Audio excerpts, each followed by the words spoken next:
car with them. So I want to point out, you might notice there on the front windshield of that Tesla, there were a couple of stickers. The two Teslas that were utilized in our previous crew missions have those stickers designating that. The first car will be the one that it lacks those stickers. So we have a little bit of a wink there to our previous crew members that will be taking the ride. Very cool. And one other thing that I think is really interesting, we'll only get a quick glance of it when the crew is getting into the elevator before they go downstairs. But if you look closely, you'll see when they get into the elevator, there will be a poster there with a bunch of signatures on it. And those are signatures of individual people in the NASA and SpaceX teams that have worked to make this ride as safe as possible. These folks take it very seriously that the crew's lives are in their hands. And so it's really special for the crew to see their signatures on the elevator when they step in those doors. And we do pay attention. There was something similar to that for shuttle, and I hope everyone that signs those, those murals understands that the crew really takes that seriously and is looking for it as well. That's really special. We also happen to be celebrating 20 years of continuous human presence on the International Space Station. The very first expedition mission launched in October 2000, delivering American astronaut Bill Shepard and Russian cosmonauts Sergei Krikalev and Yuri Gidzenko to the International Space Station 20 Novembers ago.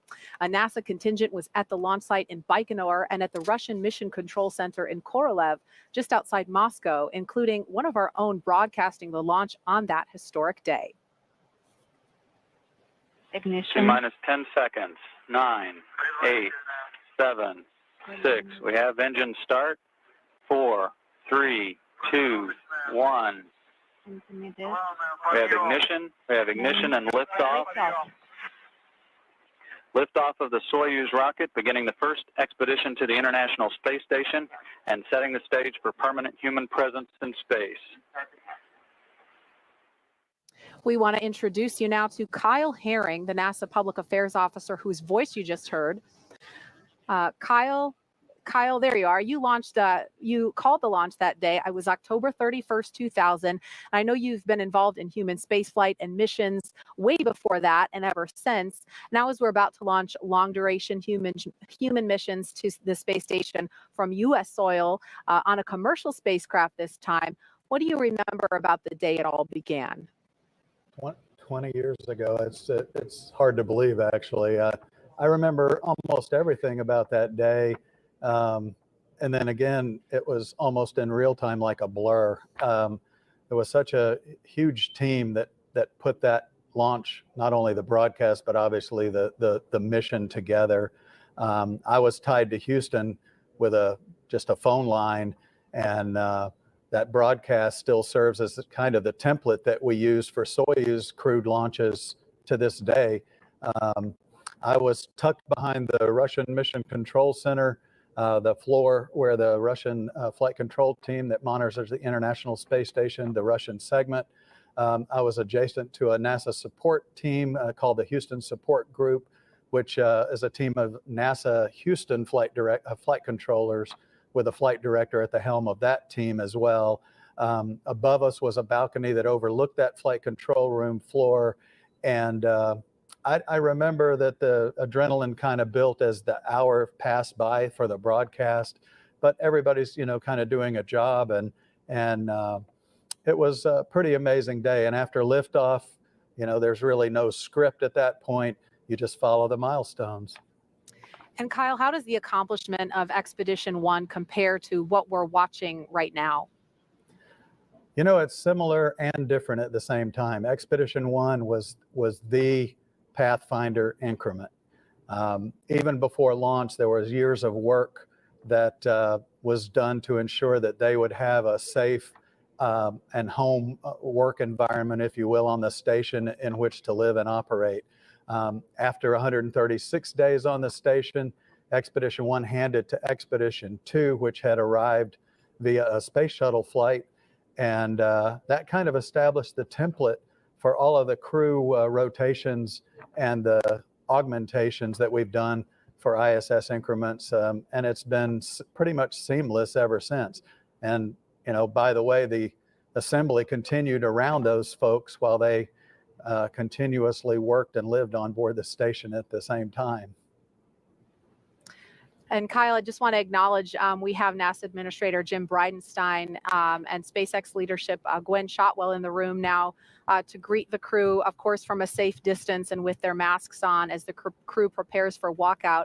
But last question for you. You've been involved in commercial crew since the beginning of the program, and I know you also know these astronauts well. What's it like seeing them suit up, knowing that they will continue to carry the torch that was lit 20 years ago? Yeah. Oh, these 4 astronauts are very familiar to me. I've been at the Johnson Space Center with NASA for more than 33 years now. It's really rewarding to see their training and their hard work come to fruition. Everything that they have trained for makes today probably seem like another training day to them. I know that their adrenaline and their excitement builds the closer they get to the reality of heading out to that launch pad in just a short while. The commercial crew program was established for this moment. This flight puts the human aspect of the commercial spaceflight industry on display continuously, for the next 6 months while they're up there and even after that. Tonight, engineers that are here on the ground who made this day possible, they're going to pause and enjoy this moment, and then they're going to put their heads back down and start continually working toward the next flights. So, it's just going to keep building and building as we continue to rotate and augment these expeditions. NASA enjoys and recognizes its history. The station's been built and sustained by what I kind of referred to as stepping stones and bridges. All the missions before and those since and those that are going to come will enable the research that's going to continue seamlessly on the International Space Station as NASA moves forward beyond low Earth orbit. All right, Kyle Herring, thank you so much for joining us. We appreciate your perspective. Thanks. We're going to turn our attention back to the room. We could see the NASA administrator and Gwen Shotwell of SpaceX are taking selfies with the crew in there. Nicole, I know you probably weren't taking selfies in the shuttle days. Technology's come a long way since Not that. that old. Well, We did selfies and you didn't know if you got it or not. Got Yeah. it. Okay. But this was a really special time because there are people in that room, like I mentioned before, that you want to share it with. We saw them doing pictures with all of the suit up team as well, and it's nice when the administrator and your leadership comes by to wish you on your way too. So I would also definitely be taking selfies with Yes. them if I were in that room for sure. Now we're about 15 minutes away from the crew walkout happening, but I just want to draw a little bit of attention to the preparations that are going on inside the capsule. While the crew members are donning their suits, we have what we call the advanced team. We heard a couple call outs for the advanced team a little while ago, but essentially the advanced team are the people that are now out at the pad doing things like opening that hatch. I did get confirmation that the side hatch is open. We wait as long as possible to do that so that we make sure that the environmental humidity, bugs out here in Florida, we want to keep all those environmental things out. So that side hatch is now open. And that advanced team is also doing stuff like making sure the cabin lights are on, making sure that the individual task lights that the astronauts can use during flight are functional. And yeah, making sure that the cabin is ready to go in preparation for the crew's arrival. And again,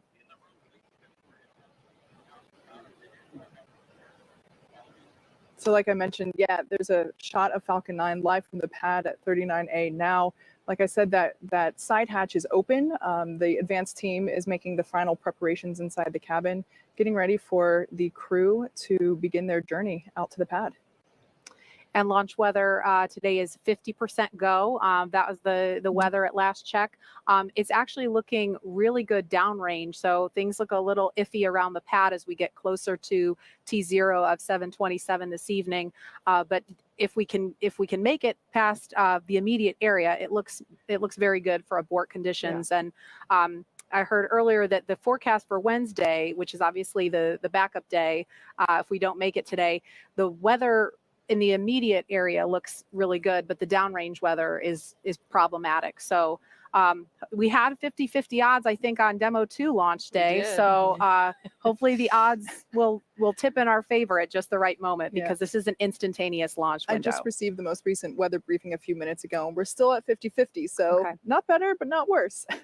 Okay. And again, it should be just a couple of minutes before the crew departs that room. And I think we're going to get another look inside there. Again, we do have, if we could, I don't know if we could take a look outside the operations and checkout building, but we have a convoy stationed out there ready to take the crew. There's a look. And again, there are 3 Teslas. The crew will be split up 2 and 2 in the second and third Tesla. Is that right, Kate? Exactly. Yeah, that first Tesla will have one of our closeout leads as well as 2 suit technicians. So we ensure that the whole suit up crew also transports out to the pad along with our astronauts. Car 2 will have Commander Mike Hopkins as well as Mission Specialist Shannon Walker, as well as our flight surgeon. And then Car 3 will have pilot Victor Glover and Mission Specialist Soichi Noguchi, as well as the second closeout lead. So yeah, quite the cohort that'll be making the ride out to the pad. There's also something else special that we want to mention. There's a mural. You might have caught a glimpse of it in that earlier shot, but there is a special mural that was commissioned in honor of the Crew 1 astronauts. I'm not sure if we could get a look at that again. There it is. Oh, The beautiful. mural is titled Aspirants. The kids represent the range of ethnicities across the United States and the world, and that they look toward the future that the Crew 1 mission might bring. The artist, Brent DeHono, hinted that the dragon represents an immense prehistoric animal that evokes awe and wonder. Shannon will be happy. Yeah, and Nicole, I know you've got a special appreciation for art. Yeah, I'm really, when I look at something like this, I think it's so special because it allows us to communicate with other audiences, right? To bring a little more of that awe and wonder into the whole space exploration thing through something like a mural where we're looking out to space and towards our future.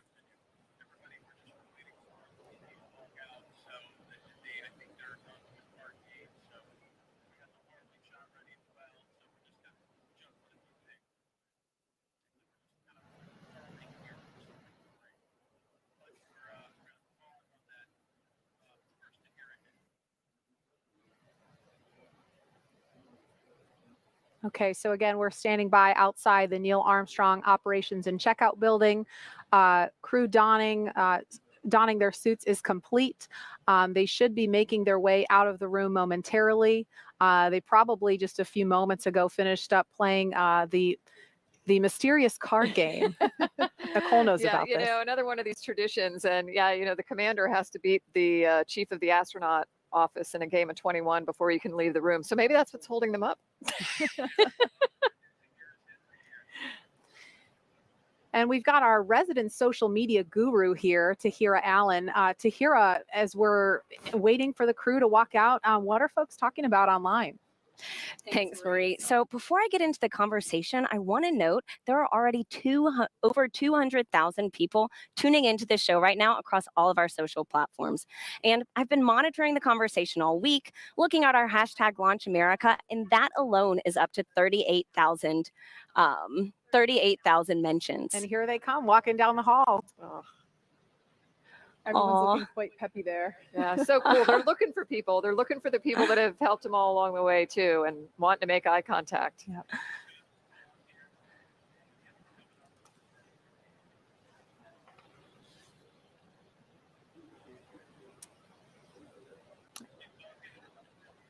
And behind them is that banner that I talked about. That you couldn't really see it that well, but that banner behind them in the elevator holds the signatures of many of the team members who worked so hard to make sure that this spacecraft and rocket is as safe as possible for this crew.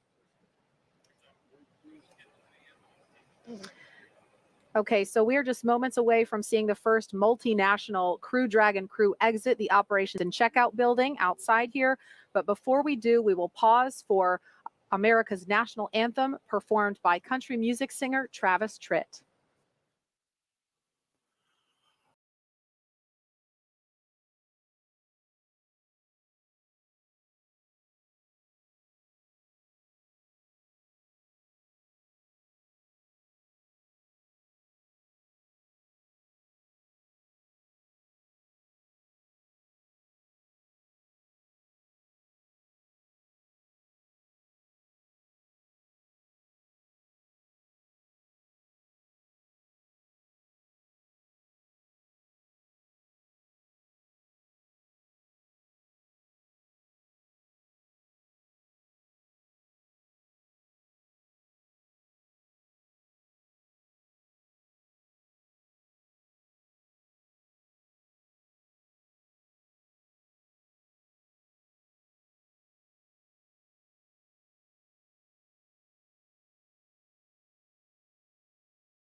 Special thanks to Travis Tritt for that beautiful rendition of America's national anthem.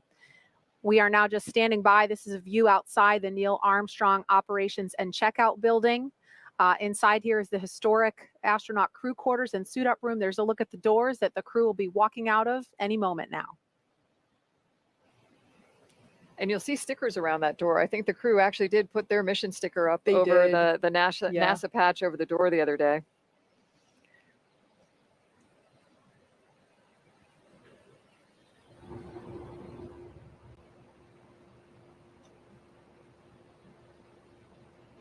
As we zoom in there, you can see along the door frame even more stickers. I believe there's one sticker from every mission, but I did notice that there was just enough room to put the Crew One sticker up on. Oh, here they come. Here they come. The Crew One astronauts now beginning their journey to the launch pad ahead of this historic mission to the International Space Station.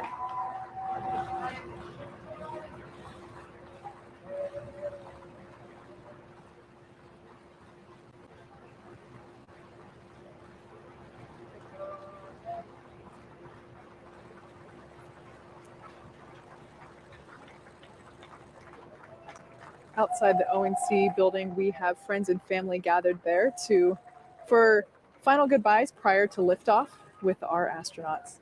And that's a very different thing to the shuttle days. The last time we saw our families would have been at what we call the wave across the ditch, the day before launch. And typically for shuttle launches, you would have employees and people that would come out to wish us well. I think it's a very special thing that the crew's families get that up close and personal right before they get into the crew transport vehicles to the pad. You notice everyone keeping is a safe distance here, but that distance would be enforced regardless of whether COVID-19 was a factor in what's going on. That distance is maintained regardless. Like I mentioned before, there are 3 Teslas that will be taking our crew out. In the first car, we will have a closeout lead as well as a couple of suit technicians. The second car will be Mike Hawkins and Shannon Walker, as well as our flight surgeon. And then the last car, we will have Victor Glover and Soichi Noguchi, as well as one of our other closeout leads.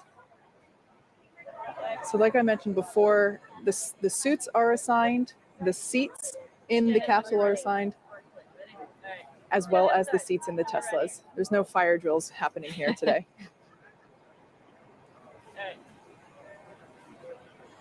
Soichi. You can hear just some ambient conversations between the crew and their immediate families.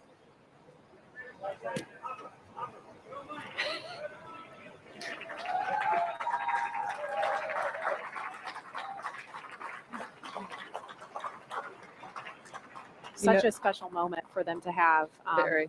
This crew has said a couple of times that Soichi is the funniest one of them all, and that comes out here. Yeah, you Yeah, can definitely Yes, see that. absolutely. This is all very carefully choreographed. You can see, you see in one of the shots some of the ropes and stanchions, but there are lots of people involved in the planning of where the immediate families are going to stand, where the small contingent of media will stand, especially in COVID times where we have to make sure we're keeping the crew safe and their families safe. They were able to have a little extra time with their families yesterday because we moved off of yesterday as the launch day. So they had a little extra downtime that I imagine was nice for them. Yeah, you mentioned that everything is very well choreographed. While this is the first time that we're seeing the crew make this journey to the pad on, the day of, fingers crossed, we don't have a scrub. They have performed this a number of times, including a dry dress earlier this week. Mm-hmm. But everything that this crew does is rehearsed many, many times, whether it's putting the suits on or taking them off, or even the operations and activities that they have going on during the mission. Everything is rehearsed and practiced. I can tell you though, on the real day, it feels a little different. I have no doubt.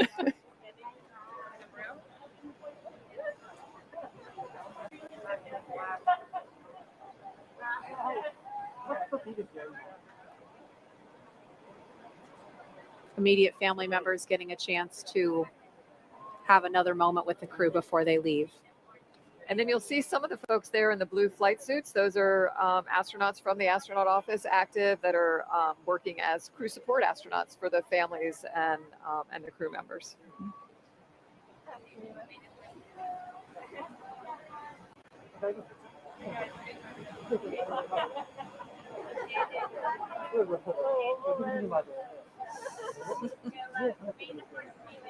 That's so awesome.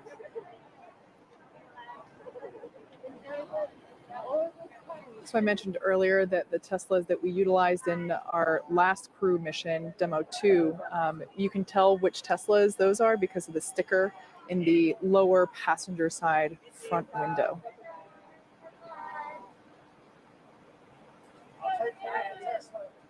I can't get a good read at the license plate this time, but I remember for Demo 2, they said ISS bound. Yeah, that's good.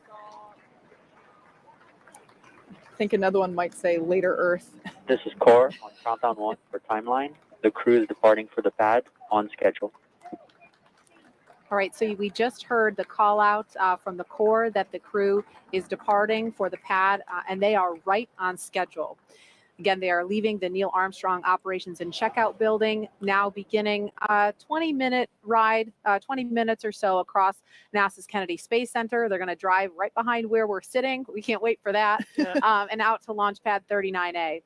There are scores of people around the world watching and cheering on these four souls, including many team members who helped get the crew here today.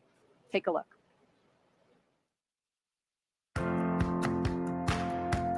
This is Stephanie Duncan and the Duncan family from the Commercial Crew Program at the Johnson Space Center.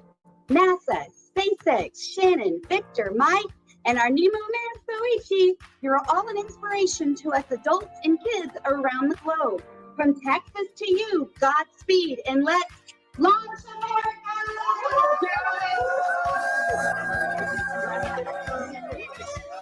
Aloha, I'm Gabriella from SpaceX in Boca Chica, Texas. On behalf of the entire Starship production facility and launch site, congratulations to our Crew 1 astronauts as well as the SpaceX and NASA teams. Shannon, Victor, Mike, and Soichi, safe travels and best of luck. We hope you enjoy the journey to the International Space Station. Godspeed, Falcon 9, go Dragon, go NASA, and thank you for riding with SpaceX.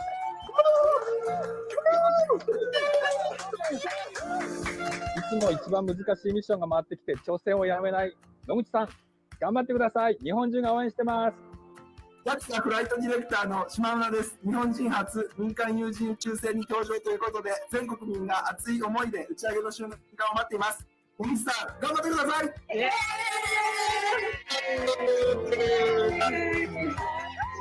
From the entire Commercial Crew Program team, Mike, Victor, Shannon, Suichi-san, we're looking forward to your flight. Godspeed, resilience, and go Crew 1. This is Mark Welch from the Commercial Crew Program in Houston. Go Mike, Victor, Shannon, Soichi. Have a great flight to ISS. Go Crew 1. Yeah! Woo! Yeah! This is Micah here from the Dragon team at SpaceX. We've all worked tirelessly to build a reliable vehicle for the crew, and now it's time to fly. We hope that they enjoy a totally rad rocket ride aboard Resilience. Go Dragon! Hey Mike, Shannon, Victor, and Soichi. This is Amber Jacobson from NASA's Space Communications and Navigation Program, better known as SCAN. We're all so excited for your launch, and we'll be working hard down here, making sure you stay connected with Earth. Stay safe, and let's launch America. Hi, I'm Arden Robertson from NASA's Johnson Space Center in Houston, Texas. Congratulations on the first commercial crew rotation mission to the International Space Station. Godspeed and good luck to Mike, Victor, Shannon, and Soichi. Go Crew 1!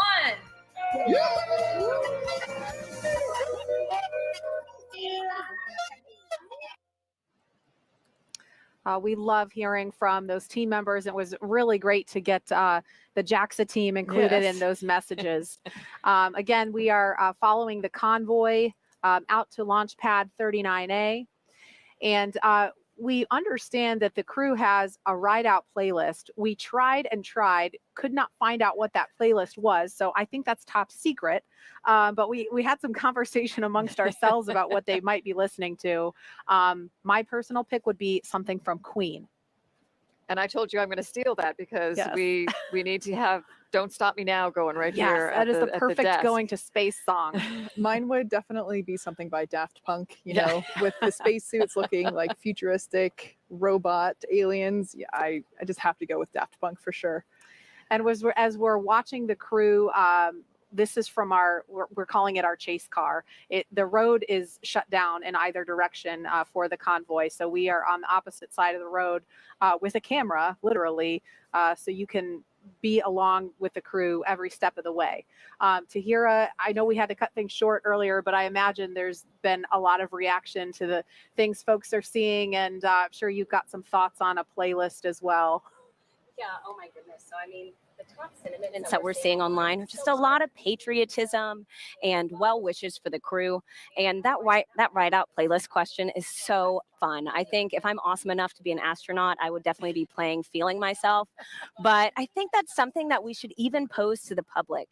So for those of you watching right now, head on over to NASA's Twitter, and we're going to get a question out to ask, what's one song you would absolutely have to have on your ride out playlist to the launch pad? Ladies, I'm very excited to see what comes in, so I'll keep you updated. So just real quick on that note, I just got notification of the playlist. Okay, we're all dying to know. What are they listening to right Shannon now? has great music. So like we mentioned before, they are in two different vehicles. They're on one playlist. We have songs like Alicia Keys, How It Feels to Fly, Phil Collins, In the Air Tonight, Eminem, Till I Collapse, Van Halen, Right Now. So like a pretty Oh, big that's mix. one of my favorites. Yes. And then in the other vehicle, Fly Away by Lenny Kravitz, Jump also by Van Halen, Uptown Funk from Bruno Mars. That's a good one. That's a good one. Yes. Those are all really good ones. I feel like folks are gonna, I don't know, can we make those the choices, Tahira? I'll let y'all know what comes in.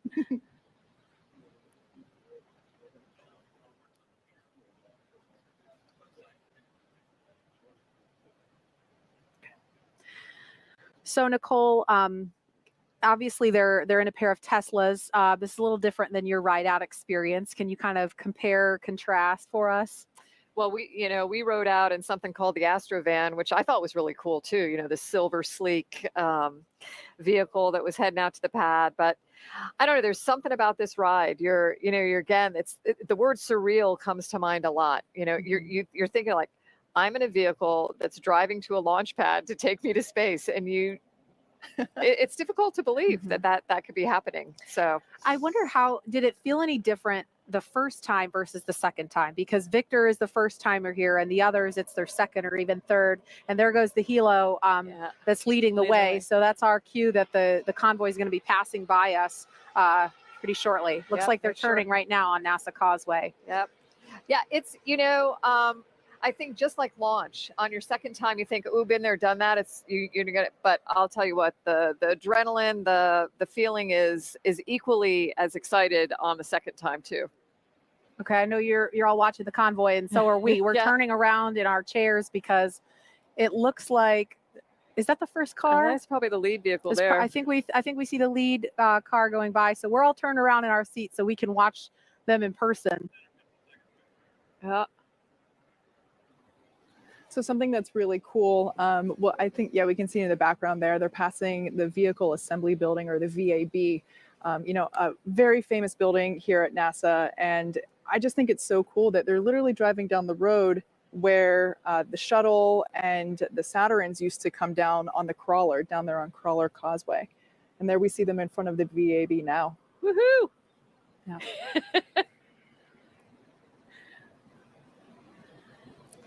So awesome. All right, so as we're getting an awesome look right behind us of the crew passing by the press site here at Kennedy Space Center, among those of you following along on NASA TV and online are a very special group of folks, some who the crew might even recognize. Take a look. Hello, we are aerospace engineers from the University of Illinois, Mike Hopkins' alma mater. The University of Illinois family would like to wish Mike the very best on his launch and mission to the International Space Station. You're a huge inspiration to all of us. ILL!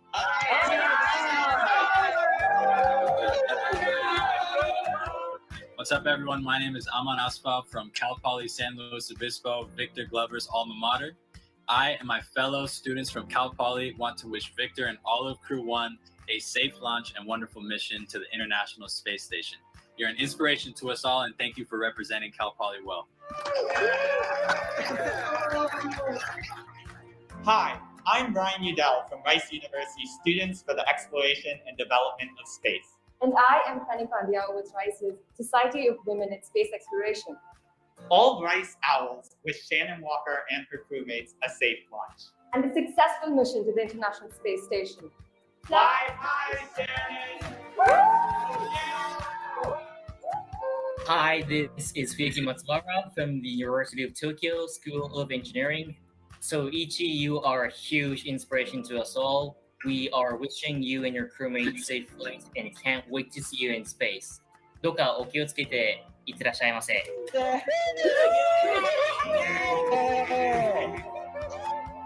Hey guys, it's me Ryan from Philadelphia, and today I'm going to say have a safe trip.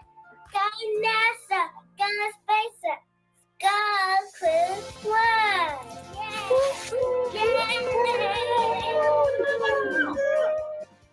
Hi, this is Rob Blevins at the Discovery Center in Springfield, Missouri. We want to thank Mike, Shannon, Victor, and Suichi for helping inspire the next generation of scientists and astronauts to go make history like you're going to do today. Go NASA, go SpaceX, go make history!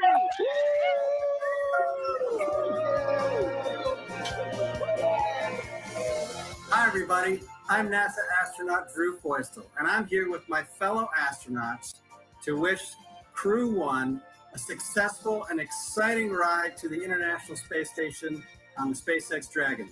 We're excited to see you launch in space. Congratulations to Mike Hopkins, Victor Glover, Shannon Walker, and Suichi Noguchi on this historic flight. We can't wait to see you in space. Go Crew 1! Yeah! Go Crew 1! All right, the crew is continuing to make their way to launch pad 39A. We're at T-minus 3 hours and 3 minutes. So in about 8 minutes or so, we should hear the announcement of the crew arriving at the pad. Loved hearing those shout outs from those folks. I think that little girl was my favorite. But Nicole, I know the first time you saw that video, you got to see a lot of familiar faces from the astronaut corps. Yeah, it's fun, you know, like the other words I'll use a lot today are living vicariously. I can tell you every single one of the people in that picture it's pretty cool.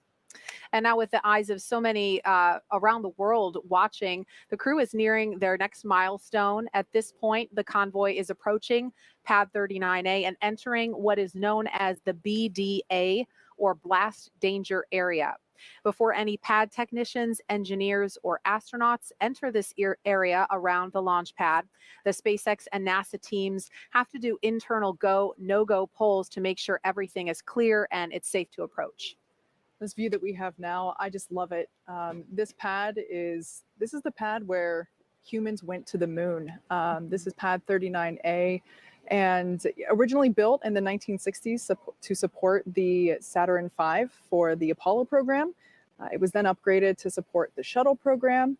SpaceX signed the lease for it in 2014, made some upgrades ourselves. It might look a little different. We did remove the rotating service structure, but the heart, the bones of the fixed service structure from the shuttle days is still there. We made some modifications and safety improvements. You know, the salty air here can be quite corrosive, but as you know, something that is also a little different, the hangar that is built there allows us to do the integration much closer to the pad itself than in the shuttle and the shuttle and the Saturn V Apollo days. So it's really neat to see them. They're approaching now, driving up onto the pad, and I just love thinking about everything that has happened here and appreciate that we have the opportunity to continue human spaceflight from such a historic location.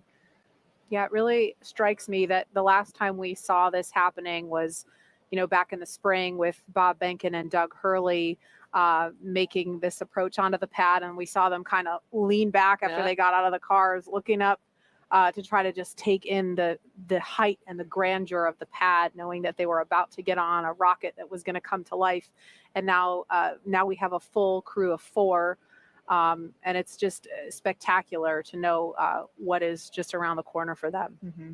From their standpoint, standing out there on the pad, they have to look up about 70 meters, considering everything that's holding the rocket up. And I think that's part of the awe of it, though, too, is that you have to, I mean, you really have to kind of bend back. It's not easy to bend back in those suits and look up like that, but you want to take it in a little bit. I know I heard Suichi earlier echo this sentiment that you get out to the pad on launch day, and it's absolutely like the vehicle is already alive even before you take off. It's huffing and puffing a little bit, a little bit of smoke or, steam coming out of there, and it's ready to go as well. And I know I love what you're talking about too, Kate, with the transformation of the pad.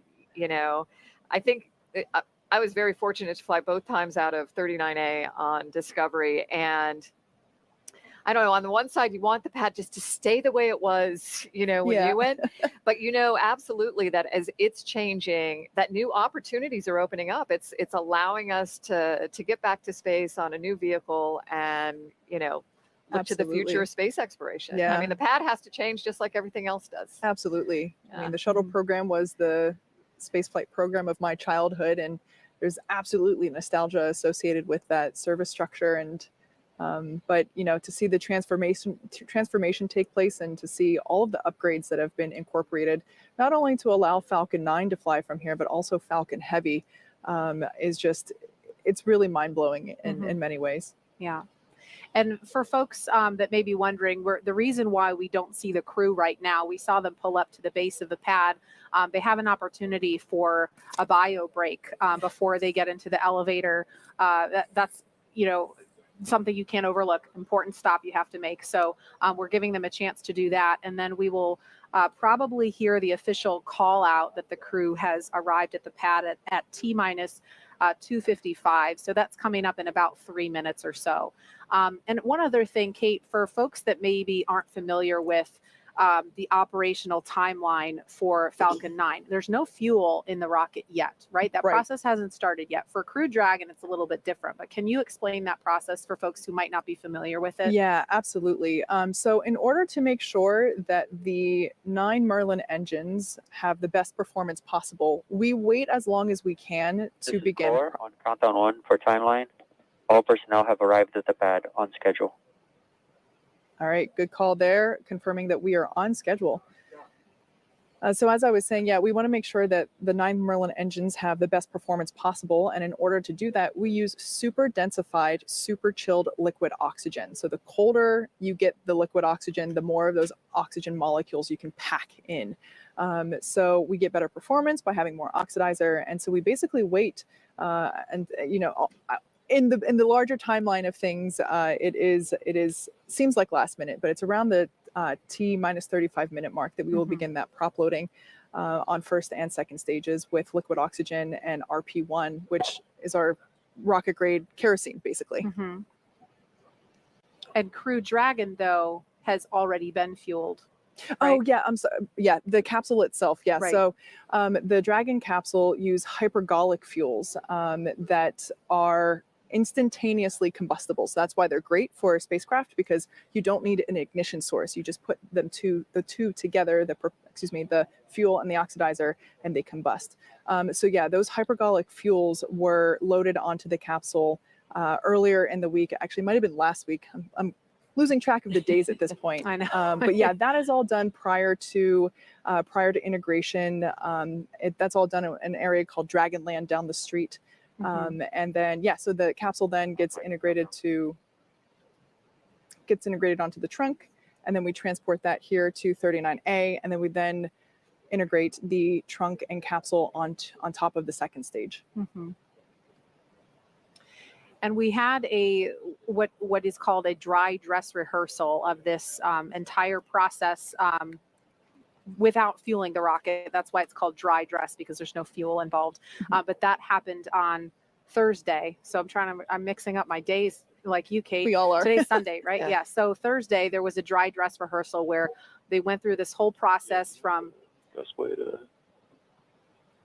Sorry, it sounds like we were starting to hear a call, so I don't want to step on that.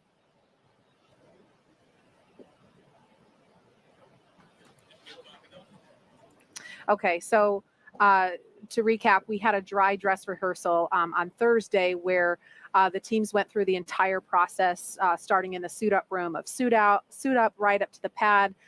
They ingressed Dragon, closed the hatch, and then they simulated a scrub an hour or so before the simulated launch time. So that is the last opportunity. I think, Nicole, during shuttle days, they called it the TCDT. Yep. And I can't remember what that stands for. Terminal countdown test. Yeah. There you go. Dry run. And how important is that final opportunity to do that before the real thing? I think it's really important, and over time we found it was so that we are continuing it now, right?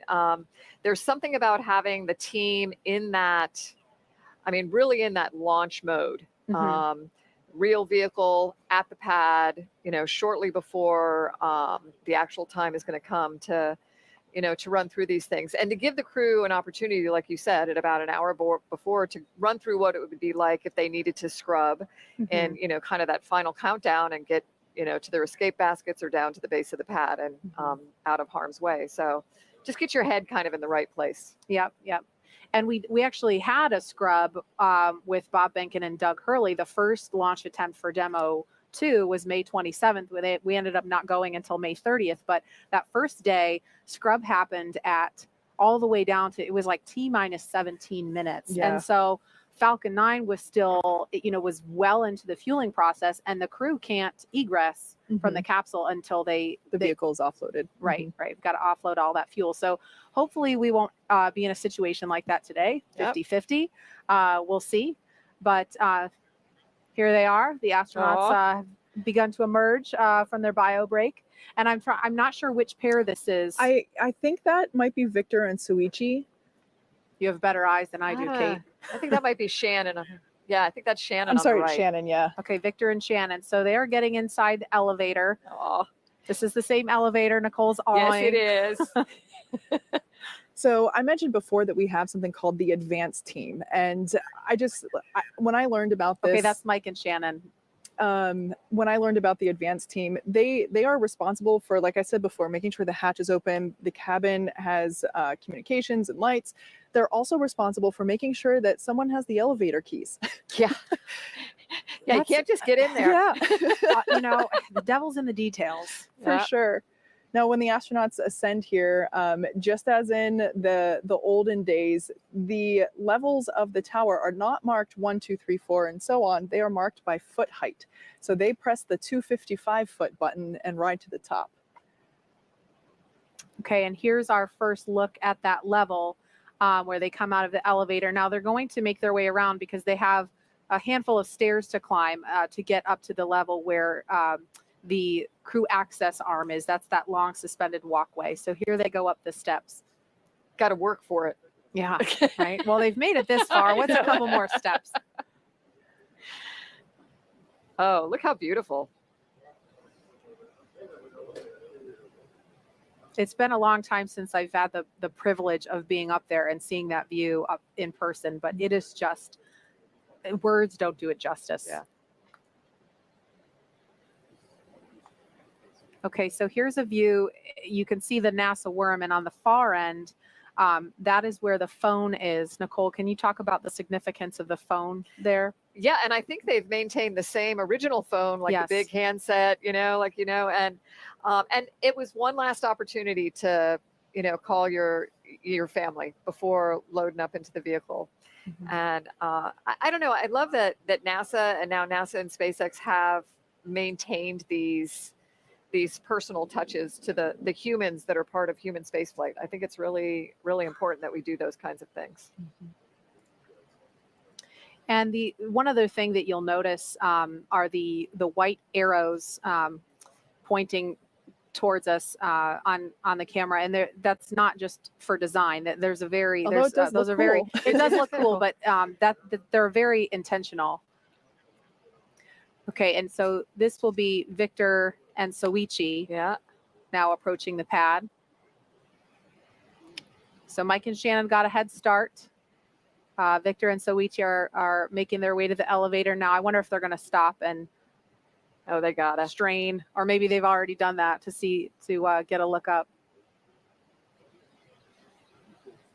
Here they go. It's kind of like the pre-flight, right? The walk around your vehicle before you get in and fly. Yeah, I feel like this one carries a little more weight. Yeah. Yeah. Incredible. I really want to come up with a name for the move that they have to do when they turn and bend and look back. Yeah. It's the don't fall backwards move. Yeah. Yeah. Yeah. And we're having a lot of fun here. We know the crew is having a blast. There they are. Again. I knew they were going to do it.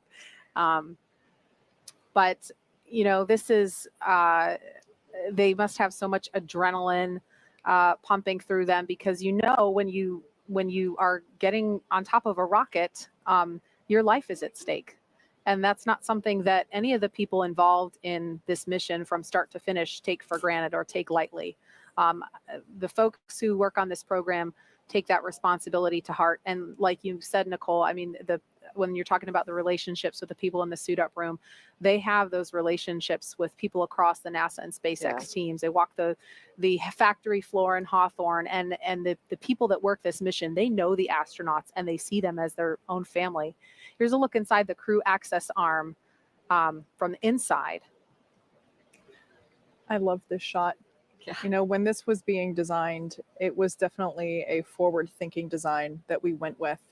We really wanted it to encapsulate the experience of the next era of spaceflight, really wanting to make it look futuristic, as with the suits and the capsule itself. Very sleek and elegant.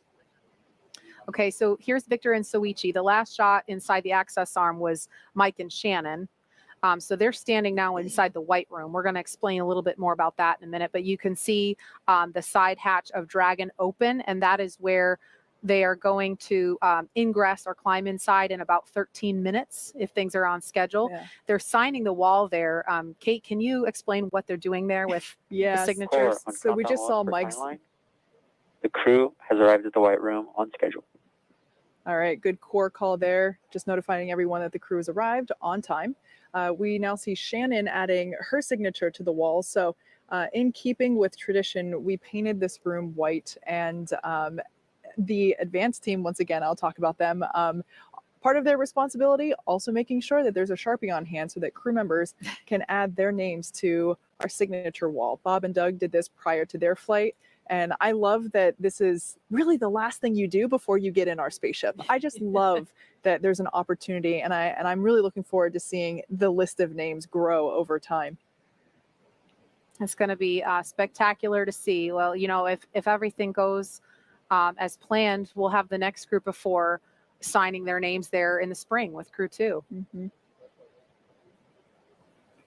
And on Crew 2, one of your crew members will be, Megan MacArthur Bankin, wife of Bob, who flew DM2. They are my definition of a power couple, and I'm here for it. I love it. I'm really excited to see what the seat assignments will be, because it'd be really cool if she was sitting in the same position as he was inside the capsule for her mission. Oh, there's a wave. Yeah.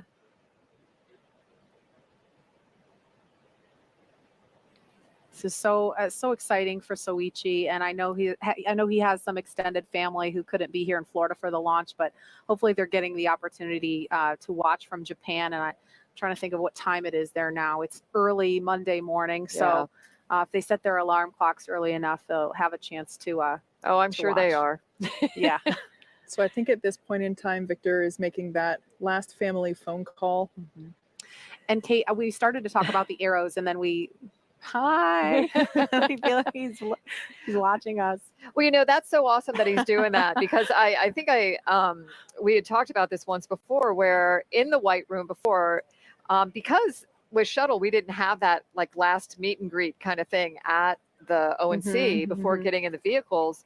we knew the cameras were there. We knew our families were watching, and we would do like little secret hand signals to our, our spouses and kids. Okay. And they'd know it was coming. You couldn't say anything, but you could do the little love you thing. Sign language. Yeah. Yeah. But the arrows, I know you can't see them on the screen right now, but we've mentioned them a couple times. Those are for emergency egress. If for any reason the crew had to get out of the capsule, get out of the white room, and get away from the pad in a hurry, that is the arrows that show them go this way, essentially. And you need something like that because, depending on the situation, you might actually have some smoke or the water deluge system going. And so you tip your head down, you look at the floor, you grab each other and go. Yeah. And if we were to do a quick exit from the tower, we utilize basically baskets that are on zip lines and they slide down the wire to safety.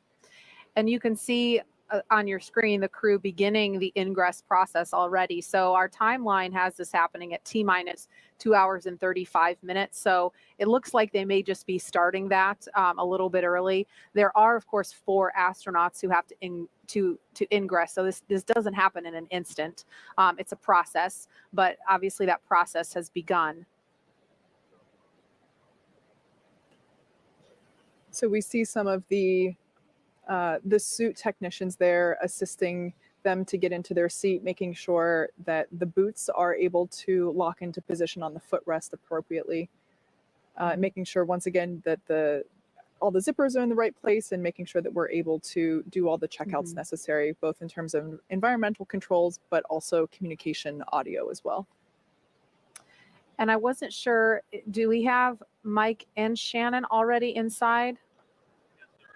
Okay, Yeah, so they're Mike and both in Shannon there. are already inside, and Victor and Soichi have not made their way into the white room yet. They're finishing up their phone calls.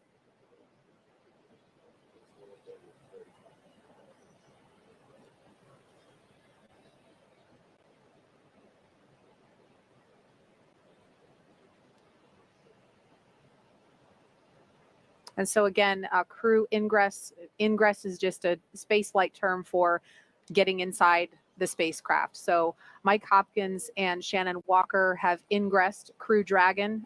You can see the bottom of one of their legs inside the open hatch there. And Victor Glover and Soichi Noguchi looks like are now making their way. They're starting to move. They will be walking down the crew access arm. There's the outside of it. So they're making their way down that hallway as we speak. And they'll be stopping in the white room in just a moment. It's hard to see in that shot, but I'm very happy to say that we got blue skies and a couple of puffy white clouds working with us. So while it might look a little overcast on the screen, we're pretty happy with what we've got at the moment. And you can see the little shadows of them moving along through the windows into the white room. Almost there.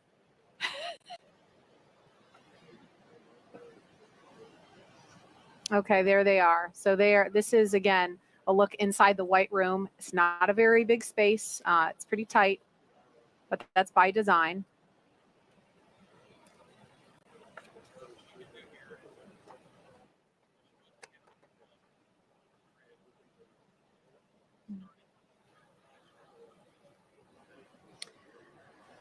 Okay, so while Victor and Soichi are getting a chance to sign their names to the inside of the white room, we want to recap just a little bit.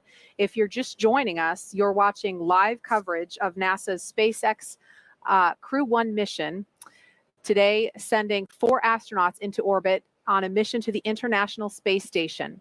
NASA astronauts Victor Glover, Mike Hopkins, Shannon Walker, and Soichi Noguchi are flying on a 6-month mission to the International Space Station. Good afternoon and welcome to Kennedy Space Center in Florida. I'm Marie Lewis, Public Affairs Officer for NASA.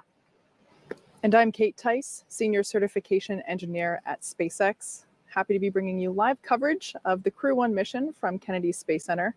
Joining us is retired NASA astronaut Nicole Stott, who has flown twice on the shuttle. So pretty exciting to have you here with us. Thank you. Yeah, absolutely. Very nice to be here today with you, ladies. And again, the crew has already arrived at Pad 39A, where a Falcon 9 will lift off from 7:27 p.m. Eastern and Victor Glover and Suichi Noguchi are standing inside the White Room. Mike Hopkins and Shannon Walker are already inside Crew Dragon. Yeah, so it looks like we're fitting up the earpieces now and just doing a couple final checks. They have ascended the tall structure next to the rocket, known as the fixed service structure, and they've walked down that futuristic looking corridor known as the crew access arm. And so now they are about halfway through the process of boarding Dragon. So it looks like possibly a little bit ahead of schedule. Our crew members, they're making their final stop. Again, this is the White Room. And the White Room is this small space at the end of the crew access arm that provides entry into Crew Dragon.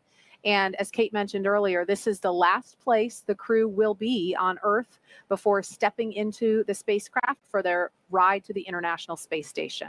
Yeah, like I mentioned before, the term White Room it has a little bit of history. It was first used during the NASA Gemini missions, where the room right before entering into the spacecraft was painted white. So we love traditions when we've continued this one by painting ours white as well. Like Marie said, it is a pretty small area, and it has just enough room for the crew and a couple of ground support members to allow them to complete late cargo load at T-minus 24 hours. And then, of course, what we were just witnessing, crew ingress, running a little bit ahead of schedule at T-minus 39 minutes, 2 hours and 39 minutes. And ingress is how we refer to boarding on top of Crew Dragon.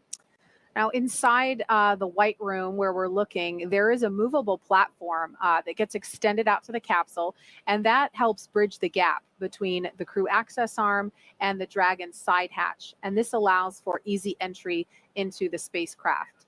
As you might expect, it's environmentally controlled so that the Dragon side hatch can be opened while at the same time keeping dust, dirt, that nasty Florida humidity out of the capsule to make sure it is just in pristine condition for the crew. There is also a large seal that gets inflated and compressed against the capsule to make sure that we can maintain these clean environments. Yeah, so this is all really exciting to watch. Like I mentioned, you saw them take part in that tradition that we've mentioned a couple of times and it began with our Demo 2 crew of NASA astronauts Bob Behnken and Doug Hurley. They signed the wall of the room to mark that they are now part of the select few who will have launched after leaving this room. So the White Room also has lots of other tools that are utilized in order to open the side hatch and complete crew ingress, as well as allowing them to prepare for any contingency or emergency that might be encountered. So as we're waiting for our last crew member to hop inside Crew Dragon, let's check back in with Jesse and Leah back at SpaceX headquarters in Hawthorne, California. How's it going over there, Jesse?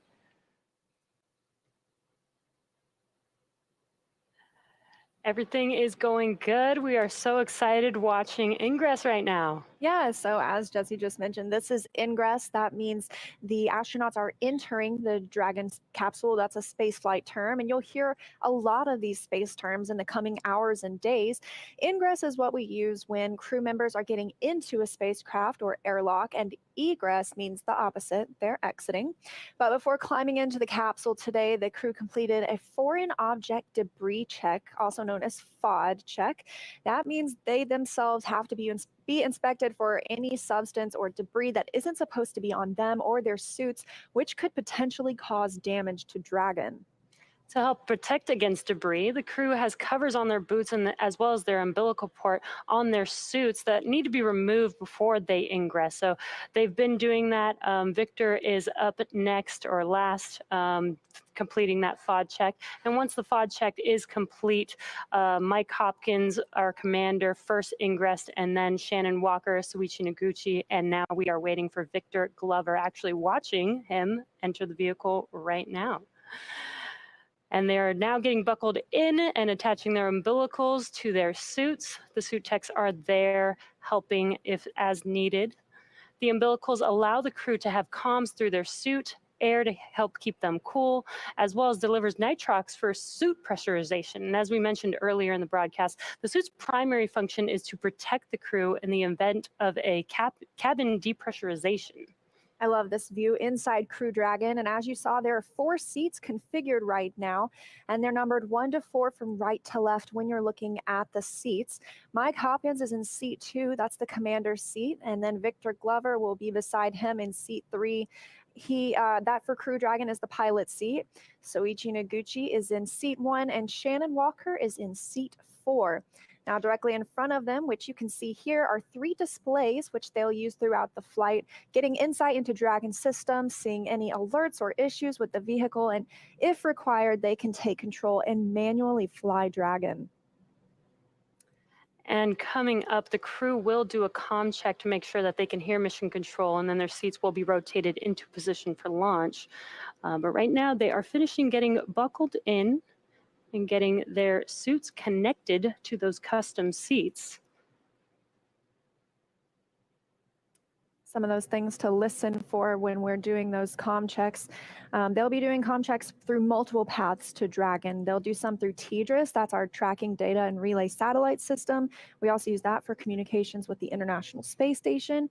And then you'll hear ground. That refers to several ground stations around the globe that SpaceX had. And upon liftoff, those ground stations will be able to provide telemetry from Falcon 9 and Crew Dragon.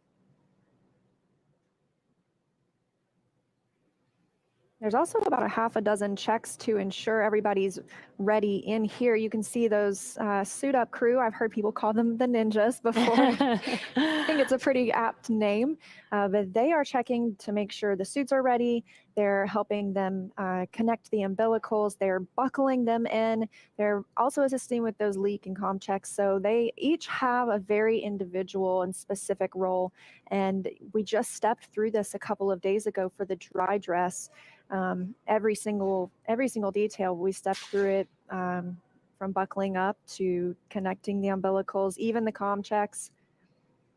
So it's kind of like run 2, Right. but really day 1. Little deja vu, but it's all very, very organized. Doing the practice runs helps make sure.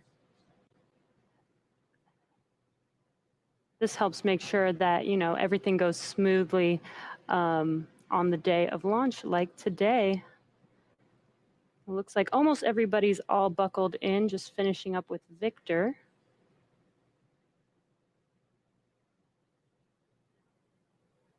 Comm check should occur once everybody's already buckled in. So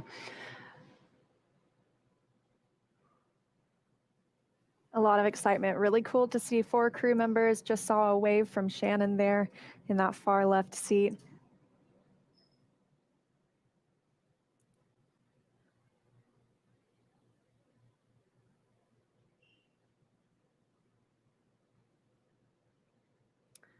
all right, well, let's check in with John Innsbrucker for the latest with the health of both vehicles.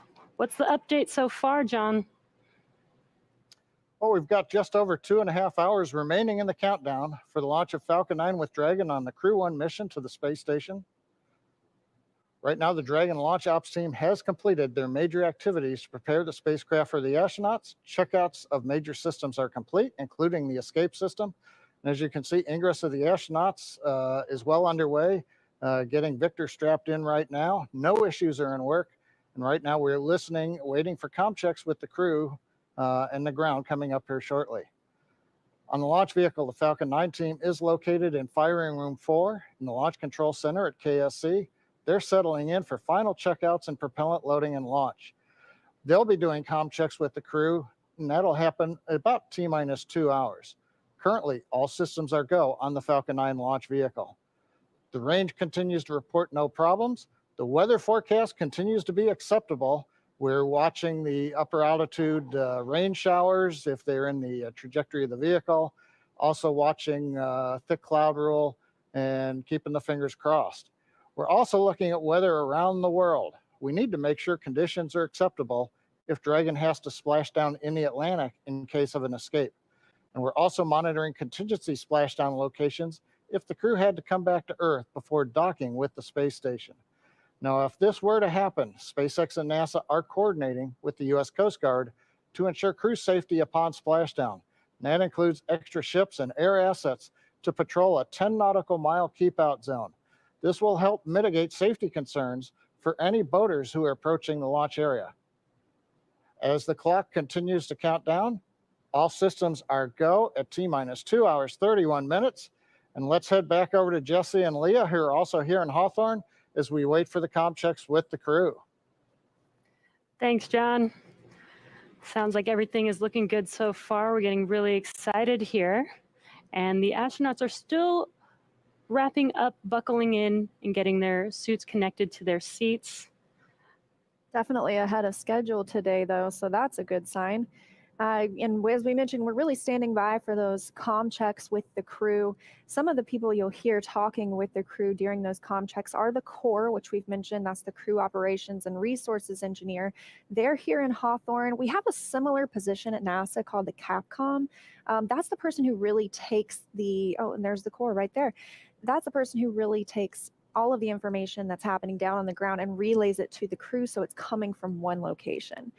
Additionally, there's the LD, that's the launch director. They're down in Florida and they're overseeing all of the countdown operations. The mission director, or the MD, is also here in Hawthorne and mission control, and that's the overall flight lead for SpaceX. So those are some of the people that you will hear speaking with the crew during their comm checks today.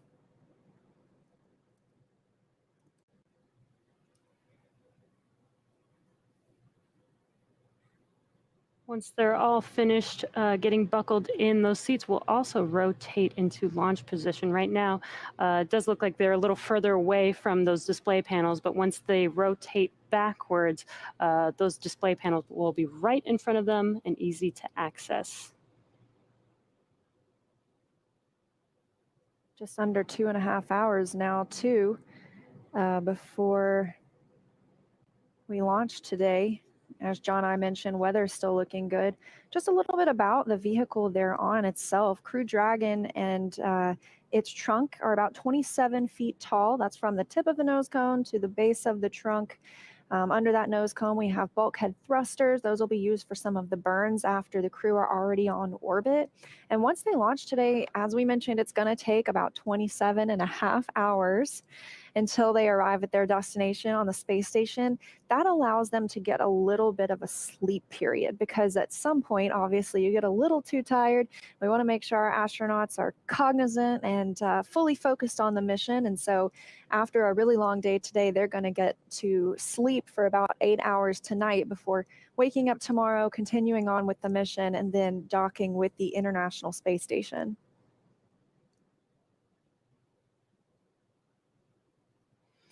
And again, we are standing by for those comm checks. This is just to make sure that their comm path does work properly before liftoff, making sure that they can hear the core here in Hawthorne.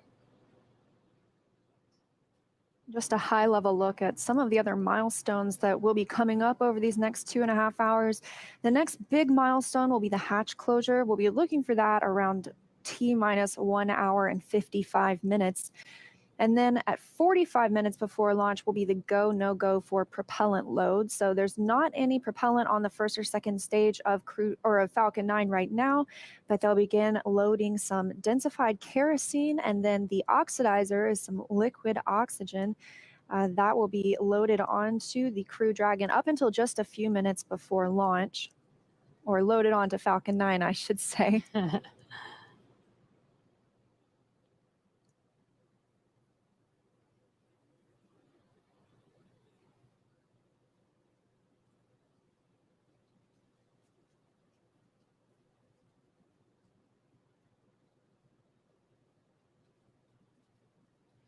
And again, we are still waiting for those comm checks. Looks like the crew is almost done getting all strapped in, their suits connected to their custom seats. Shortly, we will do comm checks as well as have their seats rotated back into launch position. And that launch position also gives them a really good view of those 3 main displays, which aren't used for them to command the mission. It's really for them to monitor where they're at, monitor how the vehicle is doing. They can take control if need be. However, this is an autonomous vehicle. So after launch today, they should just be along for the ride until we get to docking tomorrow. And SpaceX, this is Dragon. We are ready for comm checks, 1.3 of 4.100. Copy. Stand by for umbilical comm check. CDR, PLT, MS1, But they MS2, might be comm starting check. comm checks here shortly. And SpaceX, this is Dragon on umbilical. Commander has you loud and clear. PLT umbilical loud and clear. MS1 umbilical loud and clear. MS2 umbilical loud and clear. And core, copy. 4 good comm checks, loud and clear. Umbilical comm check complete. Stand by for ground station comm check.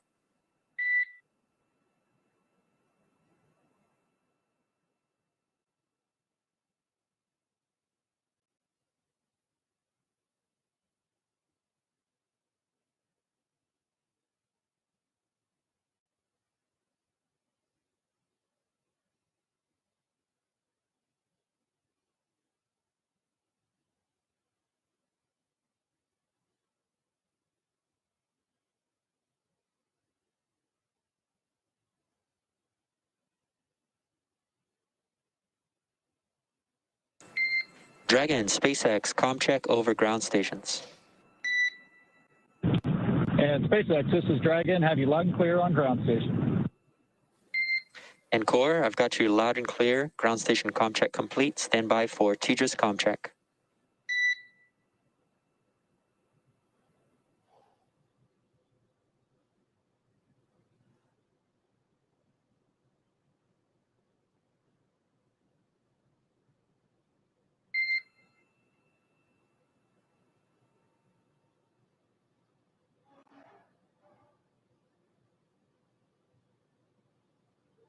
Dragon, SpaceX, comm check over TDRS. And SpaceX, this is Dragon. Have you loud and clear over TDRS. Copy, have you loud and clear as well. TDRS comm check complete. Stand by for comm checks with MD and LD in the launch configuration.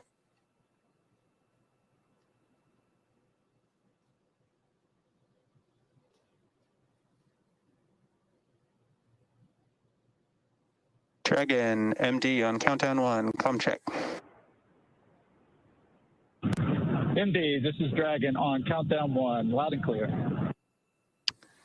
Good afternoon, Resilience. Got you loud and clear as well. Stand by for comm check over Dragon to ground.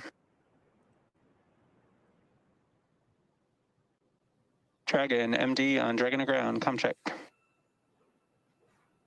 MD, this is Dragon. Loud and clear on Dragon to ground. Copy, loud and clear. Standing by for comm checks with LD.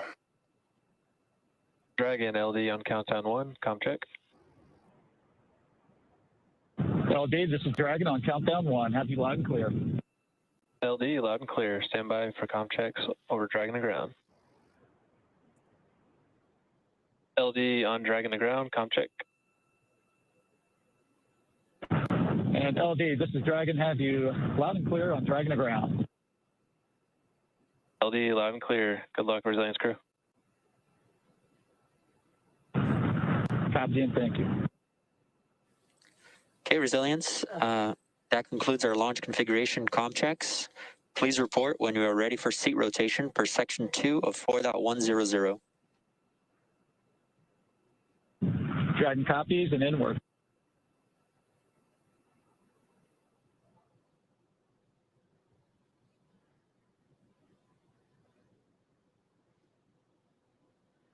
And sounds like we just completed comm checks. Sounds like everything is good to go. So we're going to head back over to KSC with Marie. We are now getting an up-close look at a full-scale mock-up of Crew Dragon. And Kate, the astronauts are sitting inside a Crew Dragon that's very much like this one. Can you kind of give us a layout of what we're looking at here? Yeah. So this is an exact replica, a 1-to-1 scale of Crew Dragon. So you can kind of see size-wise the amount of room that our four crew members have to move around. While this isn't the exact training module that they use to train in, as I've mentioned before, our crew trains at SpaceX extensively prior to flight. They use a mock-up similar to this one for things very detailed, such as running procedures inside the capsule, but also something as simple as practicing getting in and out, going through the side hatch, especially in a spacesuit. That could be a little clunky. Nicole, you flew on shuttle twice. I'm sure you had training and modules similar. We did. And you know, what's really exciting for crew members is once you start doing a lot of training in the mock-ups, you know you're close to flying in space. So you really, really get excited about that. I don't know. I look at this and it's really neat to me to be just up close and personal with even with a mock-up of the spacecraft. But, you know, I look at it and there's things that are certainly familiar, like a window. Thankfully, there's windows. But what is some of the other stuff we're seeing on here? These, you know, these silver little ovals, and I know that's a hatch, but what else are we looking at here? So these are the ports for our DIRECTO thruster system. As I've mentioned before, Dragon is capable of steering itself in space, and that onboard propulsion system is here. These are the DIRECTO thruster ports that are utilized during in-flight and orbit maneuvers. Over here on the side, we have the Super DIRECTO system, which is basically a super-powered high-flow system, and those are only utilized in an abort scenario. So we talked a little bit about escape procedures. Those Super DIRECTOs will not be firing on a nominal day, but they're important to have, as you know, they give the crew a path to safety if necessary. And we just heard the call for seat rotation. So that means that the crew, their seats are being rotated into position for launch. So we are going to send it over to NASA's Daryl Nail. He is at the OSB-2 viewing location with Kennedy Center Director Bob Cabana. Daryl? Right. Thank you, Marie. And thank you for the tour of the Dragon space capsule. And I am here with Bob Cabana, director of the Kennedy Space Center. Thanks for being here, Bob. And this is the Kennedy interview desk. And we are in the shadow of a little bit of cool hardware ourselves, the vehicle assembly building, which looks outstanding. Doesn't it? It's got a new, we touched it up a little. We repainted the flag and the NASA meatball and the sides of it. We got it all spiffed up for this history-making day. Excellent. You know, it's another great day at Kennedy Space Center, America's premier multi-user spaceport. We're making history. You like to talk about that. First FAA commercial licensed launch of crew to the International Space Station. And to that point, why is that important for Kennedy? Well, it's important because we're trying to establish a commercial economy in low Earth orbit. All right, we want to be one of many customers. So by us flying crews to the International Space Station on an FAA licensed flight, it opens up the door for other people to fly up there. Right. Other commercial customers. Yeah. So I saw you down there with the crew getting out, and they were walking out to their cars. Yeah, they look great. They're excited. I think I saw you were holding your phone, getting some shots. I did. I got, you know, I kind of admit I'm a little bit of a space nerd. Well, hey, listen, I mean, you've been to space 4 times, so you understand what these folks are going through right now. I mean, it's getting real. These seats are articulating up. You can see it moving right now, Bob, as they get into position there. Yep. This must be a moment where it kind of gets real. Oh, yeah. Once you're strapped in, and wait till they close the hatch, then it's really real. Is that the moment it clicks? Yeah, then it's like, okay, we're inside this thing, we're going. You know, what's the feeling? What kind of goes through your head? So it depends on different. I mean, on my first flight, what absolutely went through my head was, I don't want to screw this up. You know, I want to make sure I don't make any mistakes. Yeah. I mean, I was really focused on making sure that I did everything absolutely perfect. And you don't know what to expect. First off, no simulator on Earth can prepare you for what it's like to ride a rocket into space. I mean, you practice everything, but man, it just gets up and goes. That acceleration, that force pushing you back in the seat, it's something else. And so not knowing what that's going to be like, there's a little bit of anticipation. You know, when you go a second and third time, then you got a little more idea of what to expect, and you can relax a little bit more. But so there's anticipation of what is this going to be like? What is this going to feel like? And you would think there's some nerves there, right? Just naturally in this moment. But these 4 astronauts, they also ate extremely well. So I hope that the nerves don't get them too much. They ate well because they were at the astronaut crew quarters. You've been hosting them for the past week. Sure. And tell me about what they got to eat. Like anything they wanted. That's great. On the menu, whatever you want. I heard like New York strip steak, basmati rice. Yeah, whatever. There was some dressing thrown in. Yeah. No, life in crew quarters is good. Yeah. With there's one crew. We used to have a motto in crew quarters: eat till you're sleepy and sleep till it's time you're hungry. That's a good way to leave. I'm surprised you can get them out there to get on the rocket with that kind of living. So that's why you don't want to spend too much time in crew quarters. Yeah. No, but we do a great job protecting our astronauts from keeping them healthy. But you know, it's not about it's just amazing what we do. You know, I would trade places with any one of them in a heartbeat. I'm really proud of these guys, and I'm proud of what we've accomplished as a nation to have this commercial crew program. Kathy Leaders and her team have just done an outstanding job getting it, you know, getting Bob and Doug Hurley up there and home safely, paving the way for this first flight under contract with SpaceX. Yeah. You know, this is the future, and we want to get Boeing flying too. They're right over here building the CST-100. We got to have them have a successful flight so that we have dissimilar redundancy so that we can get crews to and from the International Space Station. Their test launch right around the corner next year in 2021. Bob Cabana, thanks so much for being here. Appreciate your insight as always. Bob Thanks Cabana, for having me, Daryl. Flew into space 4 times, folks. So between me and him, we have 4 flights into space. There you go. We'll send it back to you guys. Tahira. Hey, Daryl, thank you so much. So right now we've got about 300,000 people tuning in across all of our social channels. That's about 100,000 more from when we last checked in. And ladies, I am seeing some great comments coming in online, and I've got a few I want to show you. So this first one is, she says, I've always heard NASA astronauts talk about steak and eggs for breakfast, but this is the first time I've heard of curry rice. Love this. And just a huge thank you to astronaut Soichi for sharing this tradition with us. And let's take a look at another one. So we've got this user saying this is like watching Apollo 11. This will make history, and a private company sending humans to space with a reusable rocket. The future is now. So, and again, Marie, people have been super curious about what the zero gravity indicator is going to be on today's flight. I was wondering if you could maybe give us a hint. Okay, so I know what it's going to be. Nicole knows. I think Kate might know. We're not allowed to say yet, but I can tell you to keep your eye out. It will make an appearance at some point, but it's a surprise. It's special. Even be better. great. Have to tune in. So, and ladies, we're hearing about the larger crew size in the capsule today, and I think that's super fun to think about of those at home. So I think we're going to pose the question to the public to see how big is their dream space crew, and we'll make this a poll. And so I'll share the results with you later on in the show. But Nicole, you're the only one up here that's actually been to space and on a few different crew sizes. Do you have a preferred number? Well, 6 seemed to be the number for me. And I think if I could add my family members on top of that, that would be outstanding. Oh, I agree. And room for pets. Yeah. Oh, yes. So ladies, over the past month, we've also been asking users on social media to show us how they're getting excited for today's launch. And we've received some amazing submissions from around the world. Take a look at these. 3, 2, 1, 0. Ignition.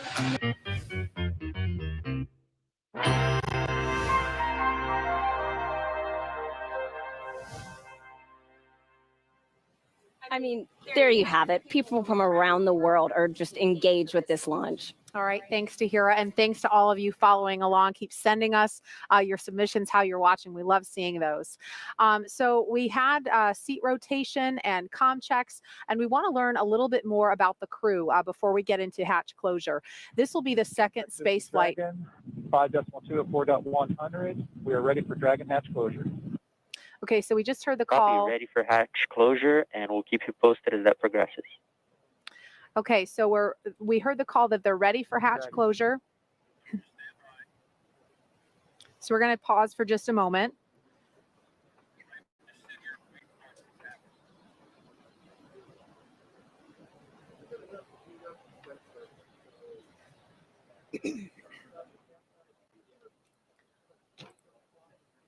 So if you've been following along, we actually heard the call out and saw seat rotation happen just, I think it was a couple of minutes earlier than we had on our timeline. Okay, so hatch closure is coming up, but in the meantime, we want to learn a little bit more about Crew Dragon Commander Mike Hopkins. He is a U.S. Air Force colonel, and here's a little bit more about the Missouri native who's already logged 166 days in space.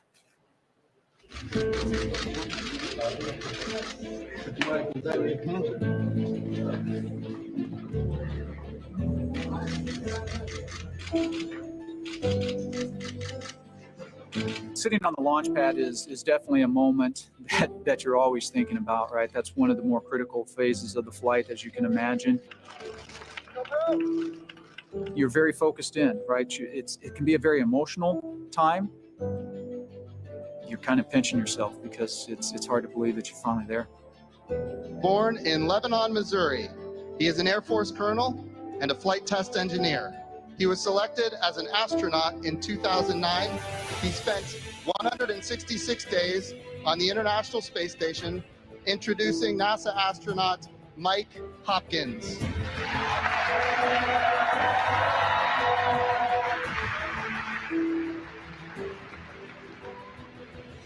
You know, it's funny. I mean, a lot of times people think of the dream of being an astronaut as something that a kid would have. And I remember when my wife and I first started dating at the University of Illinois, and I told her that I wanted to be an astronaut. She laughed at me and kind of said, "Are you serious?" But at the same time, she stuck with me throughout the years, and to have that dream come true is pretty amazing.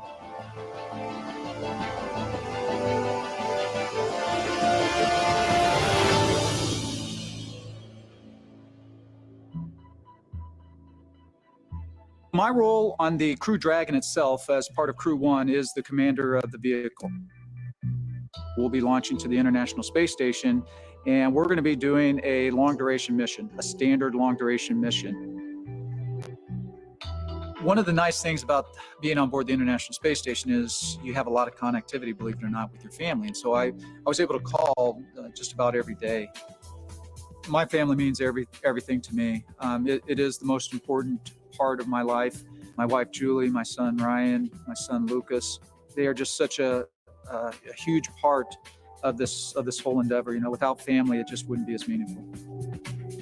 The partnership that we have right now with SpaceX, it's pretty powerful. They bring a lot to the table. NASA brings a lot to the table. We've got a ton of experience in human spaceflight. When you're out there on a day-to-day basis and you're interacting with their engineers and you're interacting with their trainers and you're interacting with the people that are actually building the rockets and building the capsule itself, you really get to establish the relationships, the personal relationships.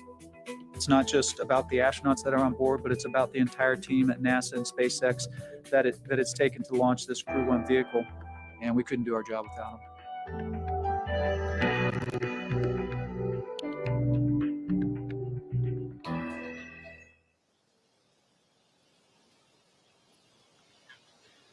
Seated next to Mike Hopkins is Crew Dragon pilot Victor Glover, who has flown on 40 different types of aircraft for a total of more than 3,000 hours. Helping prepare him for this, piloting his first test flight to space. Here's more about the U.S. Navy commander and California native. I saw a shuttle launch when I was in elementary school, and I thought I really want to fly that. And that's where it began. He is a Navy commander, a naval aviator, and a test pilot.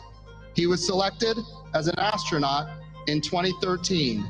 This is his first space flight, introducing NASA astronaut Victor Glover.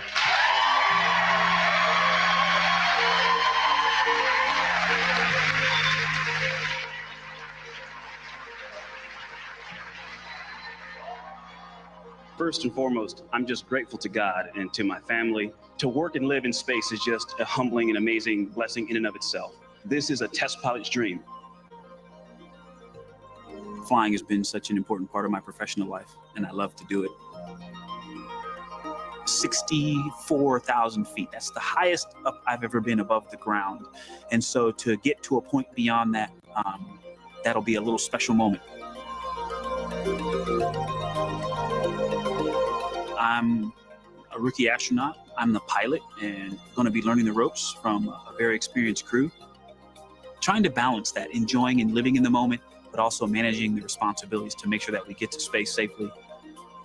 I'm looking forward to that juxtaposition of emotion, I think.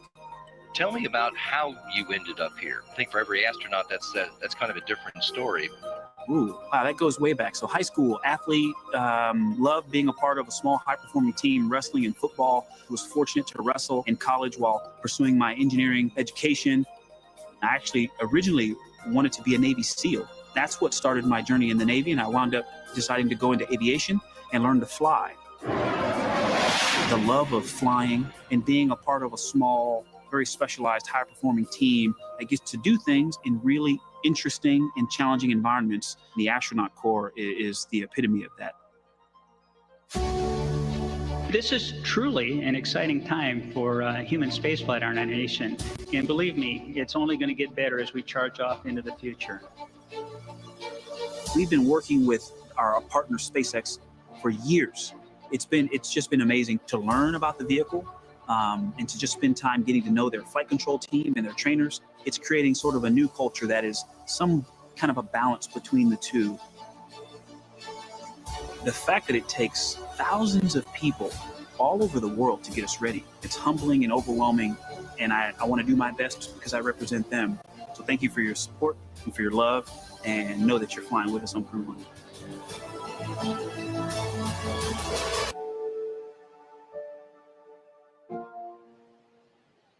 Okay, so while we were in that video, we saw the hatch close. We have not heard the confirmation of the hatch close. We're not expecting that until T-minus 1 hour and 55 minutes. So we're still almost 10 minutes away from that.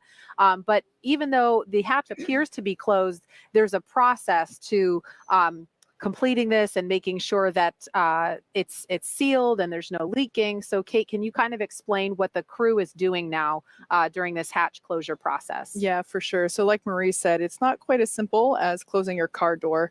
Of course, they're having to make sure that everything is in place. There will actually be a seal that is inflated to ensure that all of basically that it is watertight. If it's watertight, it'll get to space. So we see the crew, the closeout techs, the suit techs, all there in their numbered uniforms going through the steps. You can see the tablets in their hands. Those are our electronic procedures or e-procedures.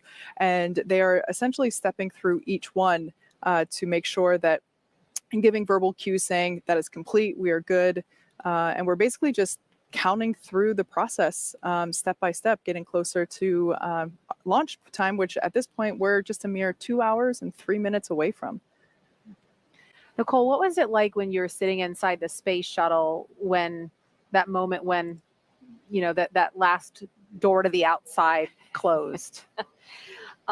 You know, I think it's like all the steps we've been talking along the way. It's another one of those, wow, this could be real today steps. And that is certainly one that makes you think it's going to happen. You're at that point, you know, the closeout crew is getting ready to depart the pad shortly, and you know that you're going to be out there on your own with your crew waiting to go.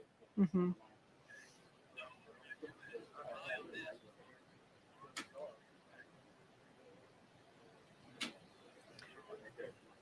Okay. All right. And in seat number 1 today is Crew 1 mission specialist Shannon Walker, who flew previously on the Russian Soyuz to the International Space Station, spending 163 days in space. Here's more on Dr. Walker, who will be the first woman to fly on a commercial orbital spacecraft. I always wanted to be an astronaut. I just turned 4 when we first landed on the moon, and I have very distinct memory of my parents taking me and my older sister out into the backyard, and the moon was rising over our house, and they pointed up there and said, "We have people there." And even at 4, I thought that just sounded like the best idea ever. We have been given the scientific knowledge, the technical ability, and the materials to pursue the exploration of the universe. To ignore these great resources would be a corruption of a God-given ability. I had seen a new class of astronauts that had been hired for the space shuttle, and I was reading in the newspaper what their qualifications were, and just going through some of them, I realized I can do that. And that was a big turning point. I'm Dr. Shannon Walker, NASA astronaut, and I am getting ready to fly on the Crew 1 mission to the International Space Station. Crew 1 is the first operational mission of the Crew Dragon vehicle to the International Space Station. I was not expecting the call to be assigned, and so anytime you get a flight assignment, it's tremendously exciting.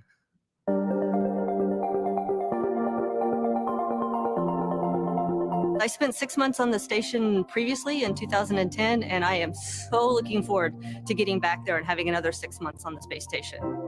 There are so many things that you could do on station. What I like about it is every day really is different. You get up and you may be doing a biological experiment one day, you may be doing maintenance on equipment the next day, and then the day following that, you'll be doing some sort of experiment in chemistry.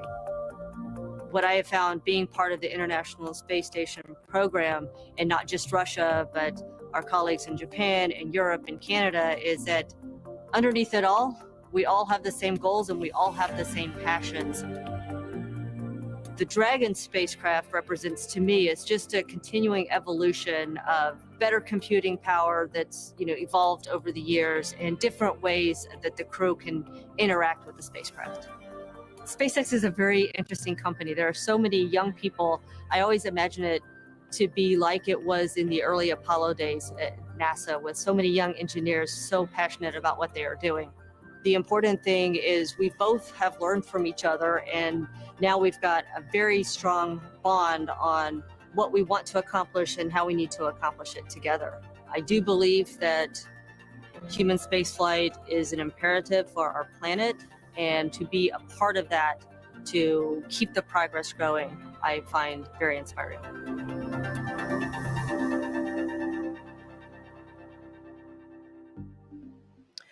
Crew 1 mission specialist Soichi Noguchi has spent 177 days in space, and this will be his third mission in an orbital spacecraft. Here's more on the first international partner to fly aboard Crew Dragon.